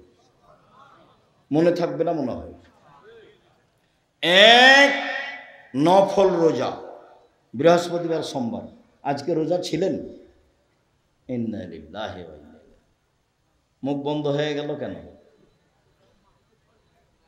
তাফসির মাহফিল শুনে শুনে অন্তর মরে গেছে নাকি? নির্বাচন করে মিছিল করে অন্তর মরে গেছে কি? ভাইজান মুরব্বী, আপনি সিয়াম ছিলেন আজকে? ইন্না লিল্লাহি ওয়া ইন্না ইলাইহি রাজিউন। কেন? আজ তো সোমবার, বৃহস্পতিবার সোমবার সিয়াম থাকতে হবে। আসলেন ঢং ঢং করে, চলে গেলেন ঢং ঢং করে। এটাই হলো বিয়ে? কোরআন হাদিস না, এটাই নীতি। কেন আজকে সিয়াম থাকেননি? থাকেননি কেন? কেন থাকেননি? থাকলেন না কেন? বৃহস্পতিবারে সিয়াম থাকেননি কেন? আল্লাহ নবী তো বলছেন, বৃহস্পতিবার সোমবার মানুষের পাপ নাকি পেশ করা হয়। আমার মন চায়, আমার যখন রিপোর্ট দেখবে তখন আল্লাহ দেখুক যে আমি সিয়াম আছে, এই নাও দেখো আমার পাপ নাকি, দেখো আমি কি আছি, এখন সিয়াম আছে। তা আপনার একটু মন চায় না কেন? ইবাদতের জগতের সবচেয়ে দামি ইবাদত সিয়াম। কি ইবাদতের জগতে সবচেয়ে দামি ইবাদত, কেন আপনি সিয়াম থাকেননি? উপস্থিত বৈঠকের দিনই বোন, কি ব্যাপার, সিয়াম ছিলেন আজকে? শুধু তো খালি ঝগড়া করে জীবনটা কাটালেন। সদাচরণে একসাথে 3 নেকি হয়। 1, আল্লাহর পথে জিহাদ করলে যত নেকি হয়। 2, নিয়মিত নফল সিয়াম রোজা থাকলে যত নেকি হয়। 3, নিয়মিত তাহাজ্জুদ পড়লে যত নেকি হয়। ভালো চাল চলনে তত নেকি হয়। ভালো চাল চলন কি জিনিস? অবাক কথা নয়? ভালো চাল চলন কি জিনিস? রাসূল সাল্লাল্লাহু আলাইহি সাল্লাম বলেন, ইন্না মিন আহাব্বিকুম ইলাইয়া আহসানুকুম খুলুকান। তোমাদের মধ্যে সবচেয়ে ভালো মানুষ আমার কাছে সেই যার চাল চলন ভালো। সবচেয়ে ভালো পুরুষ সেই যে স্ত্রীর কাছে ভালো। আমি নিজেও আমার স্ত্রীদের কাছে ভালো। ভালো নারীকে, 1, স্বামীর সাথে কথা বললে হাসি মুখে বলে। 2, স্বামী আদেশ করলে পালন করে। 3, স্বামী বাড়িতে না থাকলে নিজেকে হেফাজতে রাখে। সেই হলো ভালো নারী। ভালো নারী কে? এক, স্বামীর সাথে চলে প্রেম প্রীতি ভালোবাসা নিয়ে। দুই, আল মওলুদ, বেশি বেশি সন্তান দিতে পারে। তিন, আল মুতিয়াত, স্বামীর ব্যথায় ব্যথিত হয়। চার, আল মুসিয়াত, স্বামীর সাথে সব সময় কথাবার্তায় সমস্যায় সুবিধায় একসাথে থাকে। যে চারটা গুণ আছে যার, সেই হলো ভালো নারী। খাদিজার মতো, আয়েশার মতো। এক, স্বামীর সাথে ভালোবাসা প্রেম প্রীতিতে থাকে। দুই, বেশি বেশি সন্তান দিতে পারে। তিন, স্বামী বিপদগ্রস্ত হলে সান্ত্বনা দিতে পারে। চার, স্বামীর সব সময় কথাবার্তায় কাজে অংশগ্রহণ করে। এক মিনিট, এই ছেলে খেয়াল করো তো দেখি ধরতে পারো কিনা। আল্লাহ নবী গারে হিরাতে ছিলেন, ইবাদত করছিলেন। তো হঠাৎ জিবরাইল এসে চেপে ধরে বলছেন, বলেন ইকরা, পড়েন। তা আমাদের নবী বলছেন পড়তে জানি না। তো জিবরাইল বলছেন পড়েন। তা আমাদের নবী বলছেন আমি পড়তে জানি না। তো জিবরাইল বলছেন পড়েন। তা আমাদের নবী বলছেন আমি পড়তে জানি না। চেপে ধরে বলছেন পড়েন, ইকরা বিস্মি রব্বিকাল্লাযী খালাক, খালাকাল ইনসানা মিন আলাক। অবস্থা দেখে আল্লাহর নবী তাড়াহুড়ো করে ঘরে এসে বলছেন, খাদিজা জাম্মেলুনি জাম্মেলুনি খাসিতু আলা নাফসি, আমাকে কম্বল দিয়ে জড়িয়ে ধরো খাদিজা, আমি মনে হয় মরেই যায় নাকি, আমি খুব বিপদগ্রস্ত। তখন উত্তরে কি বলছেন দেখেন, আর আপনার বউ কি বলবে সেটা আপনাকে দেখাবো। এক, কাল্লা, কখনো নয়, অসম্ভব, হতে পারে না, আপনার বিপদ আসতে পারে না। কাল্লা, কখনো নয়, অসম্ভব, হতে পারে না, আপনার বিপদ আসতে পারে না। অল্লাহে, আল্লাহর কসম, অল্লাহে, আল্লাহর কসম, অল্লাহে, আল্লাহর কসম, মাইজিক আল্লাহ, আল্লাহ আপনাকে অপমান করবেন না। কেন? এক, তাসেলুর রাহেমা, আত্মীয়র সাথে সদাচরণ করেন, সদাচরণ, ভালো চাল চলন। দুই, তাকসেবুল মাদুমা, যার টাকা পয়সা নেই তাকে সাহায্য করেন। তিন, তাহমেলুল কাল্লা, যে কোনো কাজ করতে পারে না তাকে অর্থ সম্পদ দেন। চার, তাকরিজ জাইফা, মেহমানের মেহমান নামাজি করেন। এইসব কাজ আপনি করেন, কখনো আপনার ক্ষতি হবে না। এই কথা খাদিজা বললেন।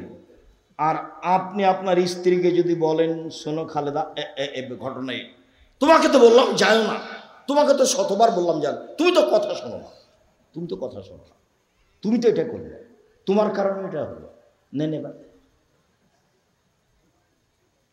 এ হলো দুইজনের সংসার। ও এখন বিপদগ্রস্ত, ওকে কিছু বলবে, চিন্তা করবেন না, সমস্যা হবে না ইনশাল্লাহ। আল্লাহকে বলি, আল্লাহ আমাদের সহজ পথ করে দিবেন। এদিকে না গিয়ে বলছে, তুমি তো গেলে জোর করে, তোমাকে তো নিষেধ করলাম, কত তোমাকে বললাম, তুমি ঠিকই হয়েছে, তোমার ঠিকই হয়েছে। এ হলো বউ, মানে বিদ্যাও নাই বুদ্ধিও নেই, অপ্রয়োজনীয় কথা বলে। আপনি আমার খুব কাছের মানুষ, আমি আপনার জন্য এসেছি, আপনাকে আমি মন থেকে ভালোবাসি। কোনো জায়গাতে কষ্ট পেলেও আপনাকে আমি কষ্ট দেওয়ার জন্য এসব কথা বলিনি। বক্তব্য শুনতে এসে যখন আপনি এখন যেমন নিস্তব্ধ আছেন, ভালো লাগে। বক্তব্য চলাকালীন যখন আপনি আপনার প্রয়োজন দেখান, কি প্রয়োজন, পেশাব পায়খানা, কি প্রয়োজন, এক কাপ চা, কি প্রয়োজন, দোকানে একটু ঘোরা, তখন এই স্বভাবকে আমি ঘৃণা করি। আমি তো কোরআন হাদিসের কথা বলছি, আমি তো দিন রাত বলছি, জীবনে আমি অপ্রয়োজনীয় বাক্য বলিনি। তা আপনার এইটুকু ধৈর্য হয় না কেন? নির্বাচন করে, গ্রামের বসবাস করে, মারামারি করে, ঝগড়া করে, আর ওই যে মোবাইলে ওটা কি, ওই যে দুইজনের ঝগড়া, টকশো, ফ্রি ফায়ার বা আরও ওই যে আছে পাবজি বা আরও যে ওরা কি বলে, যাই হোক, যেগুলো সব সময় একজন আর একজনের বিরুদ্ধে লড়ছে, ওগুলো দেখে দেখে দেখে স্বভাব একবারে পেশাব পায়খানার মতো হয়ে গেছে। মানে স্বভাব বলে কোনো জিনিসই নেই। 1, 5 ওয়াক্ত সালাত আদায় করবেন, কোনো আপোষ নেই। 2, হালাল রুজি উপার্জন করবেন, নিজে কাজ করি, নিজে খাই, ওখানে বসে গল্প কাটায় করি না। 3, কোরআন তেলাওয়াত করবেন, অল্প হলেও সূরা ইখলাস হলেও। 4, আড্ডা পিটা চিরদিনের জন্য হারাম। আড্ডা পিটা 1, দোকানে বসে বসে আড্ডা পিটা 2, মোবাইল নিয়ে ঘন্টার ঘন্টা বসে থাকা। ওই ঘরে তোমার বোন আছে, জেনা চর্চা করছে, তুমি এ ঘরে জেনা চর্চা করছো। বাড়ির উপরে এমন বিপদ এসেছে আল্লাহর পক্ষ থেকে যে ওই ঘরে তোমার মাও জেনা চর্চা করছে, এই ঘরে তোমার বাপও করছে। গোটা বাড়িটাতে জেনার বন্যা। কিসের বন্যা? জেনার বন্যা। পৃথিবীর মানুষ মনে রেখো, আমার জীবনে বড় ভয় আসাহতুল খাফিয়া, আমার উম্মত গোপন পাপে লিপ্ত হবে। পৃথিবীর মানুষ মনে রেখো, আমার জীবনে বড় ভয়, আমার উম্মত গোপন পাপে লিপ্ত হবে, এটা আমার ভয়। পৃথিবীর মানুষ শুনে রেখো, আমার জীবনে বড় ভয়, 1, আইম্মাতাম মুজিল্লিন, হুজুর হবে ভ্রান্ত। বক্তৃতার জগৎ এমন একটা জগৎ, বিদ্যা লাগে না, থুঁথির জোর যার সেই বক্তা। অথচ নাচল থানার কোন একটা হেডমাস্টারের যদি পা ধরে বলেন যে আমার এই ছেলেটা পড়াশোনা জানে না, একে পিয়ন হিসেবে নেন, তো হেডমাস্টার নিবে না। অথচ পিয়ন ঘন্টা মারার জন্য ম্যাট্রিক পাস করা লাগবে, 1 গ্লাস পানি নেওয়ার জন্য লাগবে, কাগজগুলো এই টেবিল থেকে ওই টেবিল দেওয়ার জন্য ইন্টার পাস করা লাগবে, তো হেডমাস্টার নিবে না কেন? দেন দেখি, পা ধরে দেন। আর বক্তা দেখেন আল্লাহর হস্তে পড়তে জানে না, অথচ বলতে পারে, কি যে বলে ও নিজেও বুঝে না।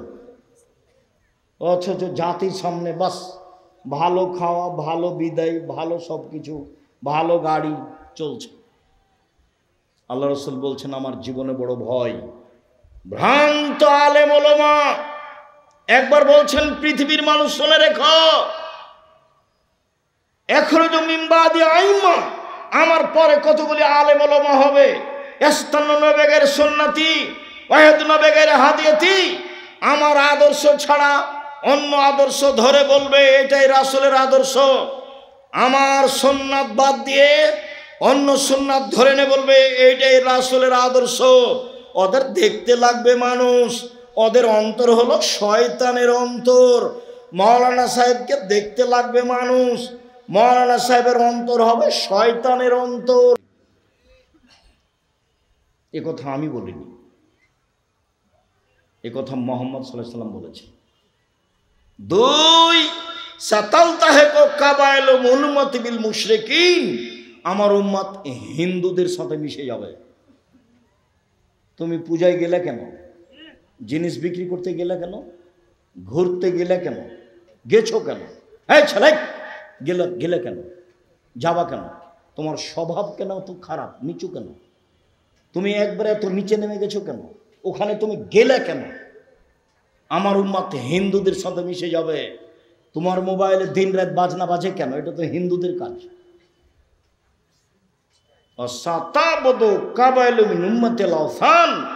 আমার উম্মত মূর্তি পূজা করবে। তোমার মোবাইলে এত ছবি কেন? তোমার মায়ের ছবি বেঁধে সাজিয়ে রেখেছো কেন? তোমার বাপের ছবি সাজিয়ে রেখেছো কেন? অ্যালবামে এতগুলো মূর্তি রেখেছো কেন? ছবি কেন রেখেছো? কেন নেতা নেত্রীর ছবি এভাবে রেখেছো? এই কথা আল্লাহ রাসূল বলেছেন, আমার জীবনে বড় ভয়, আমার উম্মত মূর্তি পূজা করবে, আমার উম্মত হিন্দুদের সাথে মিশে যাবে। সম্মানিত দিনী ভাই বোন, নিজেকে বাঁচান, পরিবারকে বাঁচান, নিজেকে বাঁচান, পরিবারকে বাঁচান। রুজি ব্যবসা করে করেন, সবচেয়ে ভালো হবে। আমাদের যেসব বই পুস্তকগুলি আছে, যদি আমার পক্ষ থেকে কিছু আল ইতিসাম পত্রিকা ফ্রি আছে, সেটা নিয়ে এসেছি কিনা আমি জানি না। যদি পত্রিকা নতুন আছে আর আমার পক্ষ থেকে ফ্রি আছে, সেটা দেখবেন। আর বই পুস্তক সেগুলো নিয়ে যাবেন। আর অবশ্যই সামনে মাসের 6-7 তারিখে আসবেন।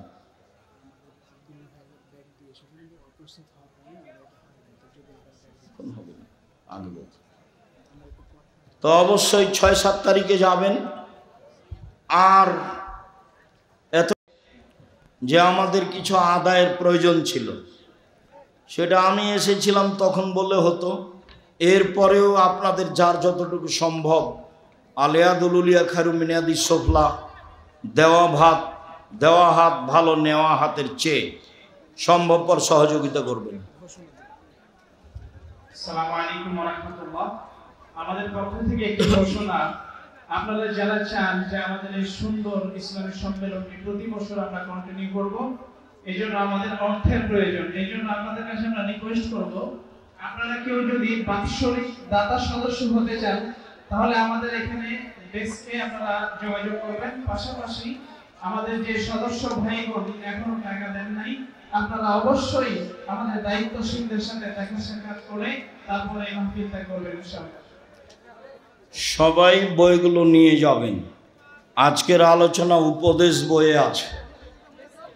এছাড়াও দোয়ার বইটা দেখেন আছে কি না। 35টা সহিহ হাদিস দেওয়া আছে হাত তুলে দোয়া করার, 14টা স্থান উল্লেখ করা আছে। শাইখ, আসসালামু আলাইকুম। নির্দিষ্ট কয়েক বছরের জন্য জমি কট বন্ধক দেওয়া টাকার বিনিময়ে এর হুকুম কি? কট দেওয়া হারাম, খাই খালাসের লিজ জায়েজ। কট হারাম, বন্ধক হারাম, ছাড় দিলেও হারাম। লিজ, খাই খালাসি, ঠিকা জায়েজ। আসসালামু আলাইকুম। শায়েখ, আমার চাচি গ্রামে গ্রামে গিয়ে বৈঠক করে। তোমার চাচির এই যা আচরণ নাজায়েজ, হারাম। আমার অনেক ইচ্ছা সন্তানকে আলেম এবং হাফেজ বানানোর। ছোট থেকে মাদ্রাসায় ভর্তি করেছি। আমি আল্লাহর কাছে তাহাজ্জুদ নামাজে কাঁদি। বলেন, বলতে থাকেন, হবে ইনশাআল্লাহ। কেউ খালি হাতে যাবেন না, কিছু বই কিছু পত্রিকা নিয়ে যাবেন। আল ইতিসাম পত্রিকা জামিয়া সালাফের মুখপাত্র পত্রিকা, 50টা প্রশ্নের উত্তর আছে। সকাল থেকে তো এসে খালি হাট বাজারই করলেন, কি যে করলেন জীবনে।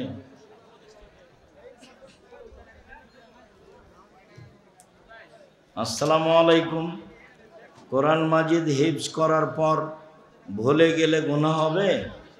জি না, তবে চেষ্টা করবে না ভুলে যেন।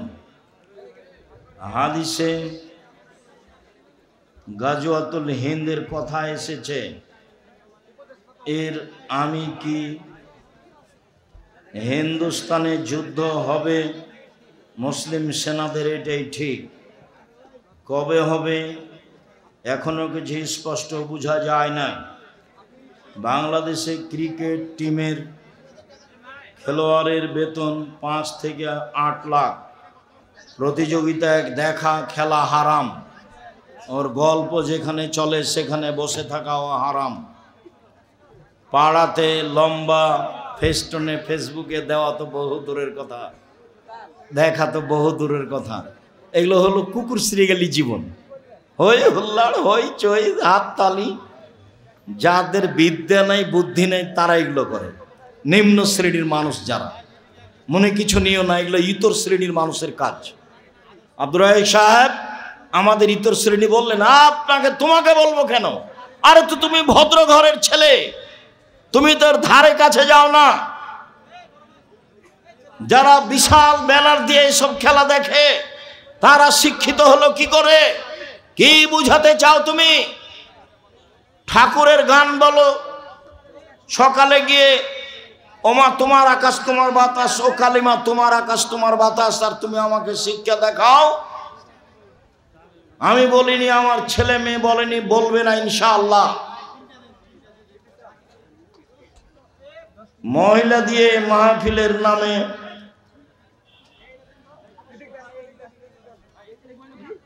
সহিহ হাদিস না থাকলে জয়ীফ হাদিস মানা যাবে না। কই তোমার ওইটা প্রয়োজন কেন? আমি 97 সাল থেকে ফতোয়া লিখি। কতদিন থেকে? 97 সাল থেকে এখন পর্যন্ত জয়ীফ হাদিস নেওয়া আমাকে লাগেনি। তা আমি নিজে ফতোয়া লিখি, ফতোয়া বোর্ড চালাই, আমারই নেওয়া লাগলো না, তো তোমার কেন লাগে? 50টা প্রশ্ন উত্তর আছে সব পত্রিকায়, 50টা। বর্তমানে ভোট,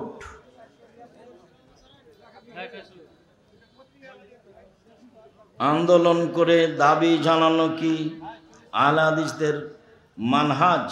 জি না। ইসলামী খেলাফত প্রতিষ্ঠায় বর্তমানে আমাদের করণীয় কি? দোয়া।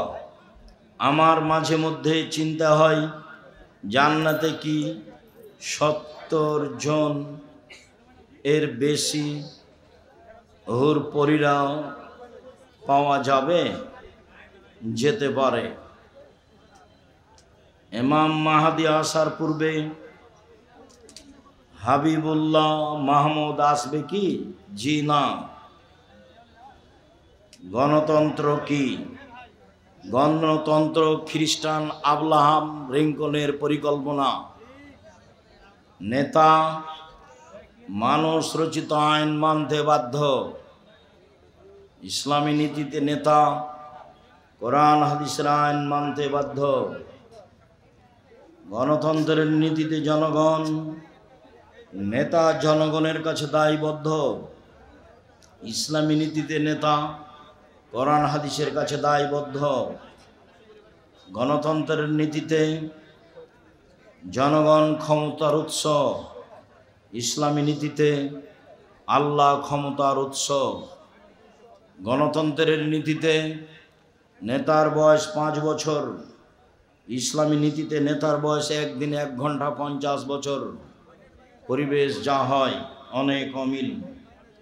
কোনো ব্যক্তি যদি মাদ্রাসায় সদকা দান করে এবং দোয়া চাই, তাহলে কি তার জন্য হাত তুলে দোয়া করা যাবে? জি না। দান করলে যার হাতে দান করেছে তাকে দোয়া করতে হবে, এটা আল্লাহ রাসূলের আদেশ। আল্লাহুম্মা সাল্লি আলাইহি আল্লাহুম্মা বারিক আলাইহি। হাত তুলে দোয়া করা ব্যক্তিগত ব্যাপার, সমষ্টিগত ব্যাপার নয়। এসব এলাকায় এখনো হাত তুলে দোয়া আছে নাকি নামাজের পরে?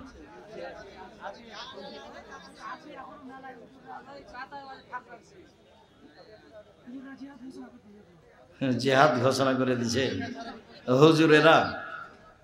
এত বড় হুজুর তো আমি রাজশাহী চাঁপায় জানি না। তাই বড় হুজুর, এই কথা মাইজকল হুজুর। কবর জিয়ারত করার সময় হাত তুলে দোয়া করা যাবে কি? আমার ভালো ধারণা নেই, যে আমি আল্লাহ মাফ করুক আমাকে, তোমার হুজুর পড়তে পারে ভালো করে, এটা আমার ধারণা কাজ করে না।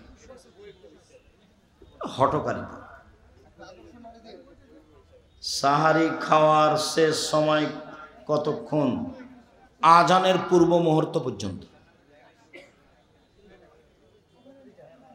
আর যদি খাওয়ার রেডি আজান হয়ে গেছে তবুও খান। চেয়ার অথবা টুল এ বসে সালাত আদায় করা যাবে কি? শরীরের গতিতেই সালাত আদায় করা উত্তম। অনুকূলে না হলে চেয়ারে পড়বে। ওগুলো ঢং, ওগুলো করা হবে। মোটর সাইকেলে এসে একটা লোক বসে সালাত আদায় করলো। তখন আমি বলছি কি ব্যাপার, ধর্ম আপনার কাছে পাগল হয়ে গেছে নাকি? সেটাই, সালাতের পরে সম্মিলিত মোনাজাত বিদাত। একজন হিন্দু ব্যক্তি মসজিদে টাকা দান করলে সেই টাকা নেওয়া যাবে? যাবে। হিন্দুর দোকানে খাওয়া পান করা যাবে? যাবে, রুচি হলে খান, ওর জবে করা খাওয়া যাবে না। হিন্দুর জবে করা ছাগল, মুরগি, গরু এগুলো খাওয়া যাবে, যাবে। কোরআন মাজিদ এর উপর টুপি বা বই রাখা যাবে কি? যাবে না।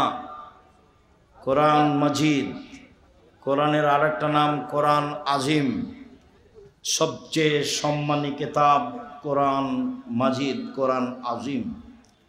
মানুষ নামাজ ছেড়ে দিলে কাফের হয়ে যাবে কি? অস্বীকার করলে কাফের হবে। শয়তানি করে ছেড়ে দিলে বড় পাপী হবে। চেয়ার টেবিলে খাওয়া পান করা যাবে কি?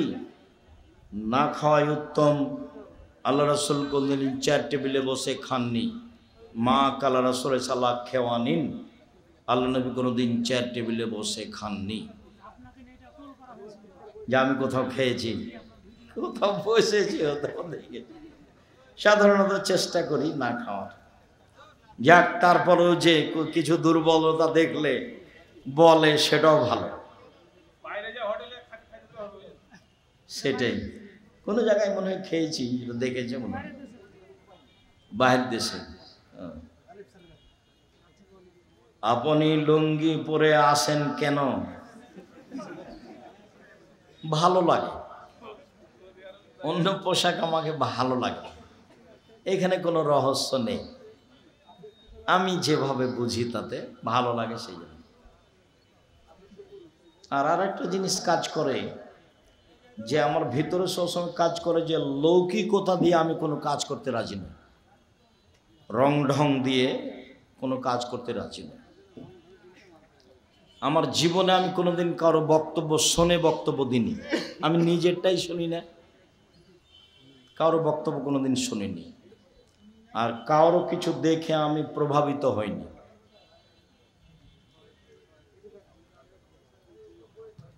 কোনো কুকুরকে মারা যাবে কি? যে কুকুর ক্ষতি করছে, কামড়িয়ে নিচ্ছে, আরও কিছু ক্ষতি করছে, ছাগল মুরগি ধরে ফেলছে, ওকে মেরে ফেলতে হবে। বুখারী মুসলিমের হাদিস। ভোট, আমি কিস্তি নিয়ে জমি কিনেছি, জমির ফসল খাচ্ছি, আমার কি গুনাহ হবে? এই কিস্তি তো হারাম, আপনার গোটা পরিবারটাই হারাম। এইভাবে মরে গেলে জাহান্নামী যথেষ্ট।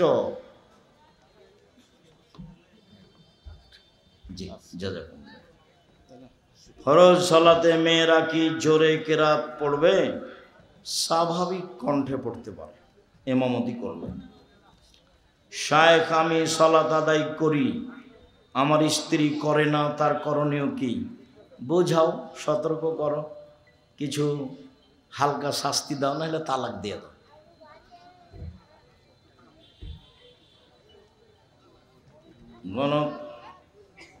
গণতন্ত্র দিয়ে আল্লাহ বিরোধী আইন করে যারা,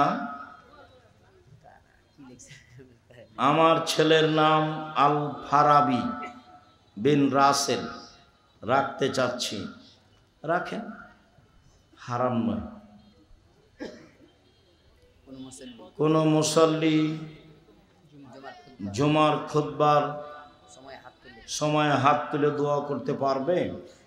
খুতবা চলাকালীন হাত তুলে দোয়া করলে তো শুনতে মনোযোগ থাকবে না, শুনতে হবে। পরে করেন, আগে করেন। একজন ব্যক্তি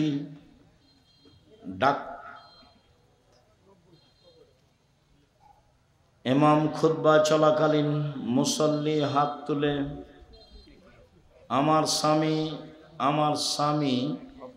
আমার স্বামীর উপর মহিলার দিকে তাকালে কথা বললে আমার কষ্ট হয়, এটা কি আমার আচরণের সমস্যা? আচরণের সমস্যা নয়।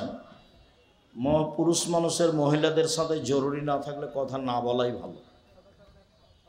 তবে আপনি এটা হিংসার চোখে দেখলে এটা গন্ডগোল বাঁধবে। আপনি ওকে ভালোভাবে বোঝানোর চেষ্টা করেন, সংসারে ঝামেলা নেমে আসবে। নামাজ, রোজা, হজ, জাকাতের সব কিছু আমল করলে দাঁড়িপাল্লাই। আমার শ্বশুর শাশুড়ি আমার সাথে খারাপ আচরণ করে, গালিগালাজ করে, এখন আমার স্বামীরও আমার করণীয় কি? ধৈর্যের পরিচয় দাও।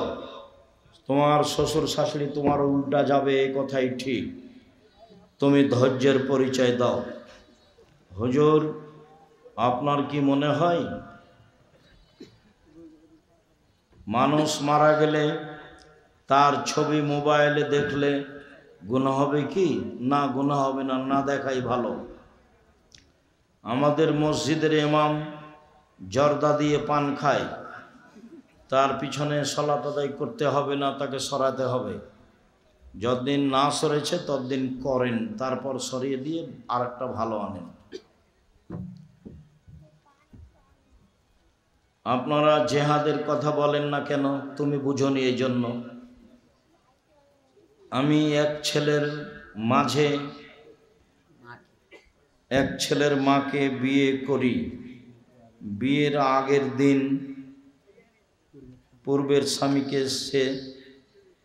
সে তালাক দেয়। আমার স্ত্রীর পিতামাতা রাজি না। এমত অবস্থায় আমার করণীয় কি?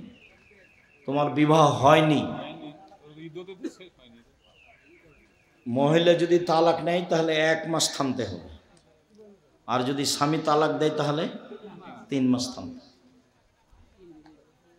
পাশের এক এলাকায় মসজিদ নির্মাণ কাজে সুদখোরদের থেকে মোটা অঙ্কের দান পাওয়া গেছে।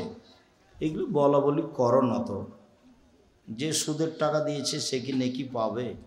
ঝামেলা করো না। যারা দায়িত্বে আছে তাদের এসব টাকা নেওয়া ঠিক হয়নি। বাস। মাদ্রাসায় যদি কোনো ব্যক্তি খাসি সাদকা করে তাহলে এই সাদকার গোশত শিক্ষক খেতে পারে? জি না, ছাত্ররা দাওয়াত দিলে খাবে। যদি কেউ মাদ্রাসা ধ্বংস করার জন্য ষড়যন্ত্র করে তাহলে তার জন্য আল্লাহর কাছে বিচার দেওয়া। হ্যাঁ, দেন, বিচার দেন। আপনার কথা যদি সত্য হয় মাদ্রাসার ক্ষতি করছে তো বিচার দেন। মাদ্রাসার ক্ষতি করবে কেন? কওমি মাদ্রাসাই হচ্ছে ইসলাম টিকে রাখার মাধ্যম। আমরা তো নাচল মাদ্রাসার ছাত্র, 8 বছর যাব বেসরকারি কওমি মাদ্রাসা, এটাই আমাদের ভিত্তি। এইভাবে আমাদের জীবন গড়ে উঠেছে। আমি ওষুধ বিক্রি করে এক মাদ্রাসাতে যদি দান করে 1 বছর থেকে রেজিস্ট্রি দায় নেই, টাল বাহানা করছে। অন্য একজন হিংসা করে জমিদাতাকে পক্ষে নিয়ে ওই ব্যক্তি নিজেই মাদ্রাসা করছে। হিংসা, ওকে ঠিক করতে হবে। এত হিংসা করলে কাজ হয়? আমার পাশে প্রতিষ্ঠান আছে, আমি একটু বলিও না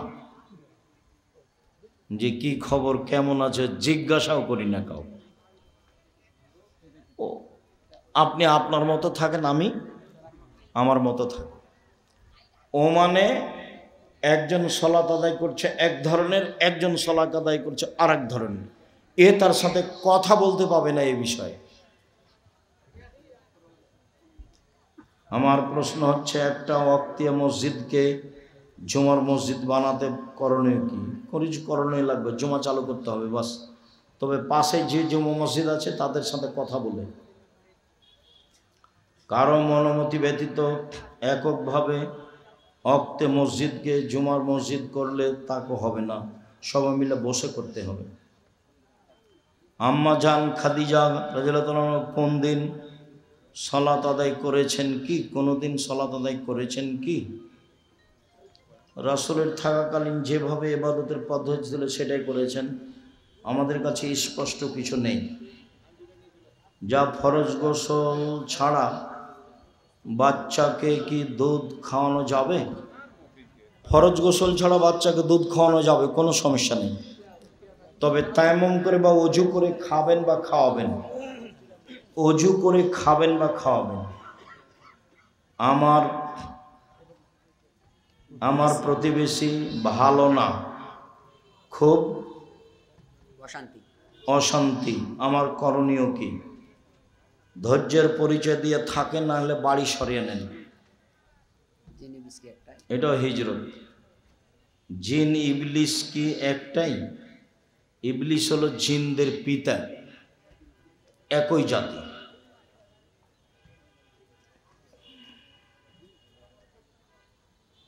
ওস্তাজি, আপনি আপনার সঙ্গে সাক্ষাৎ করতে চাই। করো, আমি তো আছি। শুকরিয়া, জাযাকুমুল্লাহ খাইর। না, গোটা দাড়ি কাত করতে হবে, ওই পদ্ধতিও বাতিল। দেওয়ালের সাথে লাগিয়ে ওইটা চালু হয়ে গেছে। একটি কারণের জন্য আমার বাবা আমার নানা নানিদের সাথে সম্পর্ক রাখতে নিষেধ করছে, কিন্তু আমি রাখতে চাই। তোমার আব্বা ভুল করছে, তোমরা তোমার নানা নানির সাথে সম্পর্ক রাখো, জমি জায়গা না দিলেও। ভালো আছে,